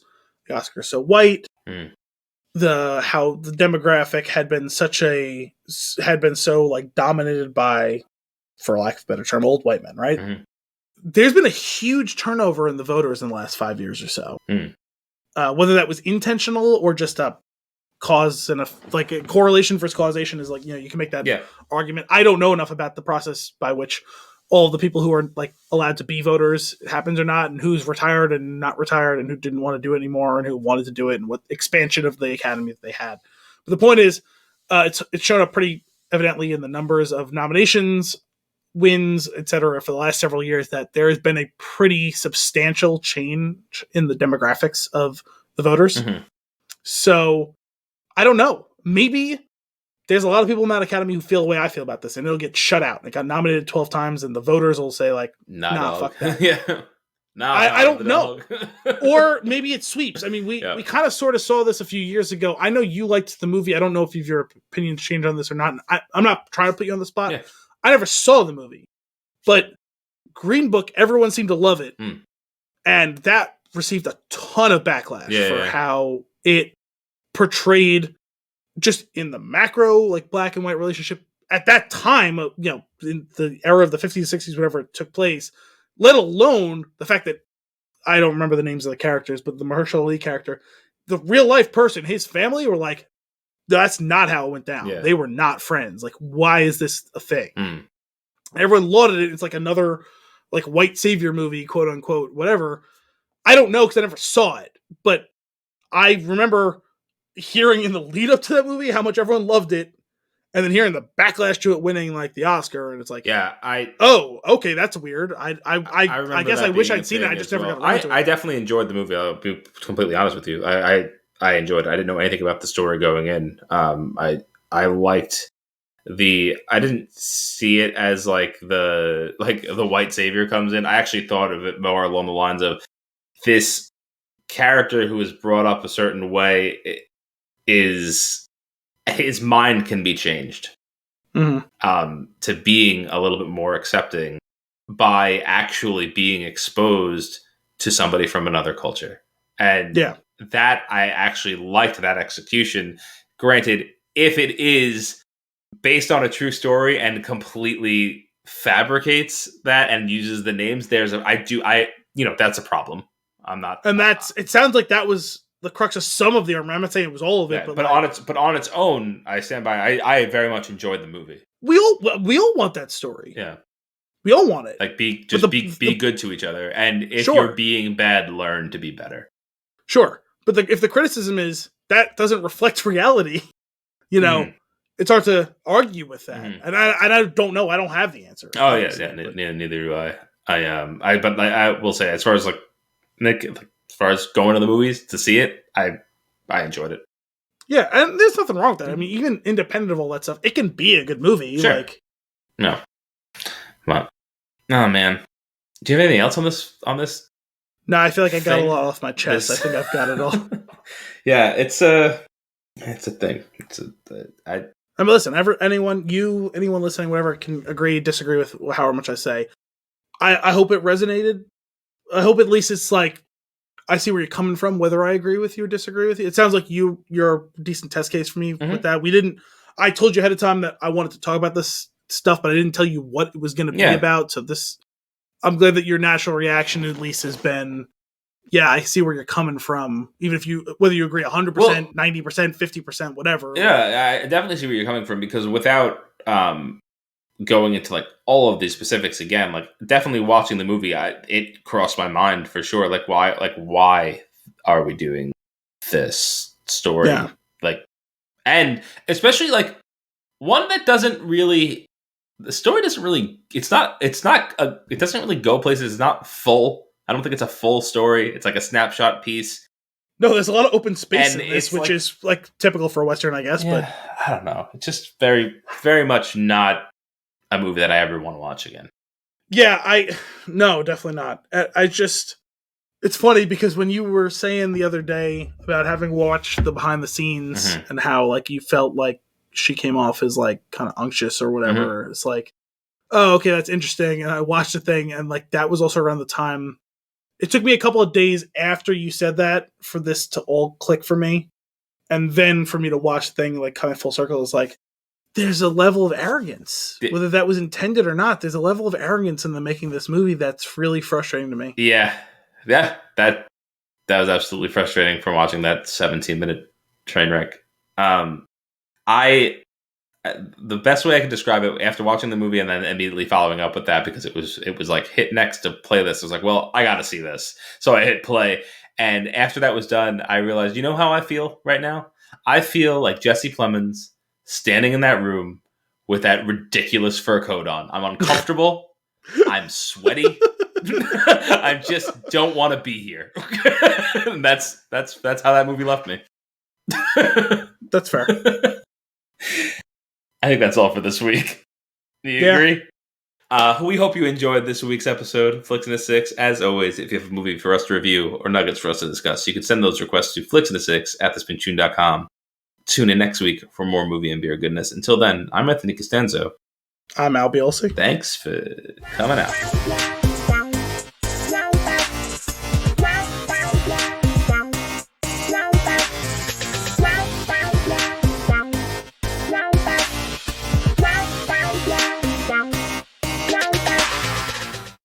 Did you mispronounce your last name? Did I? I think you stuttered a little bit. I am a little tired. Okay. That came up. But, it happens. Yeah. No, it wasn't like a mispronunciation. Like I think you kind of stuttered. It's either that or the internet just got choppy for a second, which is also very possible. But true. Are you gonna solve your bulbous Wordle? Yeah, I guess. Let me just mark this down. I'm gonna go grab a snack real quick. I'll be right back in 1 second while you're pondering your next guess. Okay.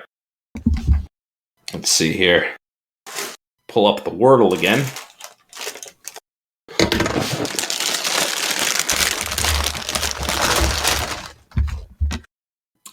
So I've typed in quote. Okay, so you had bikes and peaky, right? Yep. And now I've got quote. So I've got two letters in the same spot, in the right spot, and I've got one letter just in the wrong spot. So you have the OTE. E and the O in the right spot and the T in the wrong. That's right. You've chosen an interesting strategy where you've chosen a word with a Y and a Q. Because most people go the Wheel of Fortune and try and pick the most common letters. I like to I do like to look dangerous. Yeah. And the O and the E are in the right spot. The T is in the wrong spot, which means it's either in the first or second position. That's correct. I feel like I'm working with a TH situation, but I don't know what to put between the O and the E.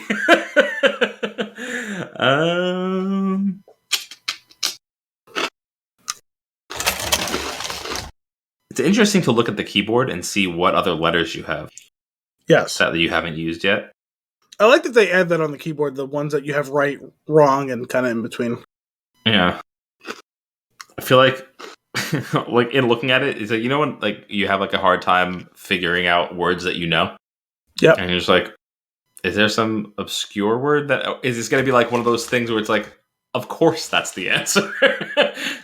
The first day I did it, I also went through a period of time where it's like, I'm tired and I've forgotten a lot of the words I know. Yeah. Well, the other thing is I was trying to come up with a lot of clever words, and some days it's very obscure words, and some other days it's like something that's very straightforward. Some days it'll be like there, and other days it'll be like vapid. Yeah.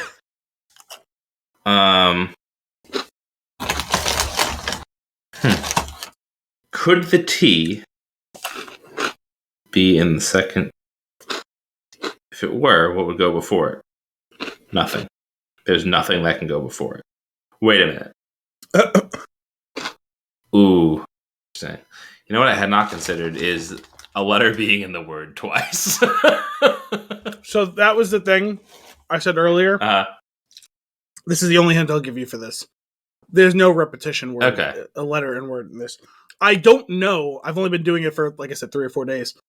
I don't know what all of the rules are. I have not seen a repetition so far. Okay. I don't know if that's allowed or not. Cool. Because that would be certainly a mindfuck. Yeah, right? If it is a TH, I don't know what letter to put in between the O and.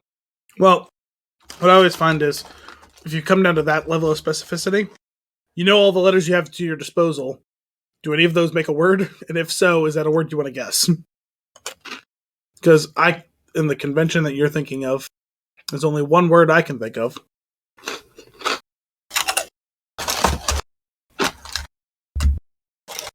Basically, what I'm telling you is it's not an H. The only word it could have been is those, but you already know the S is in there. That's why, yeah. Well, like rove.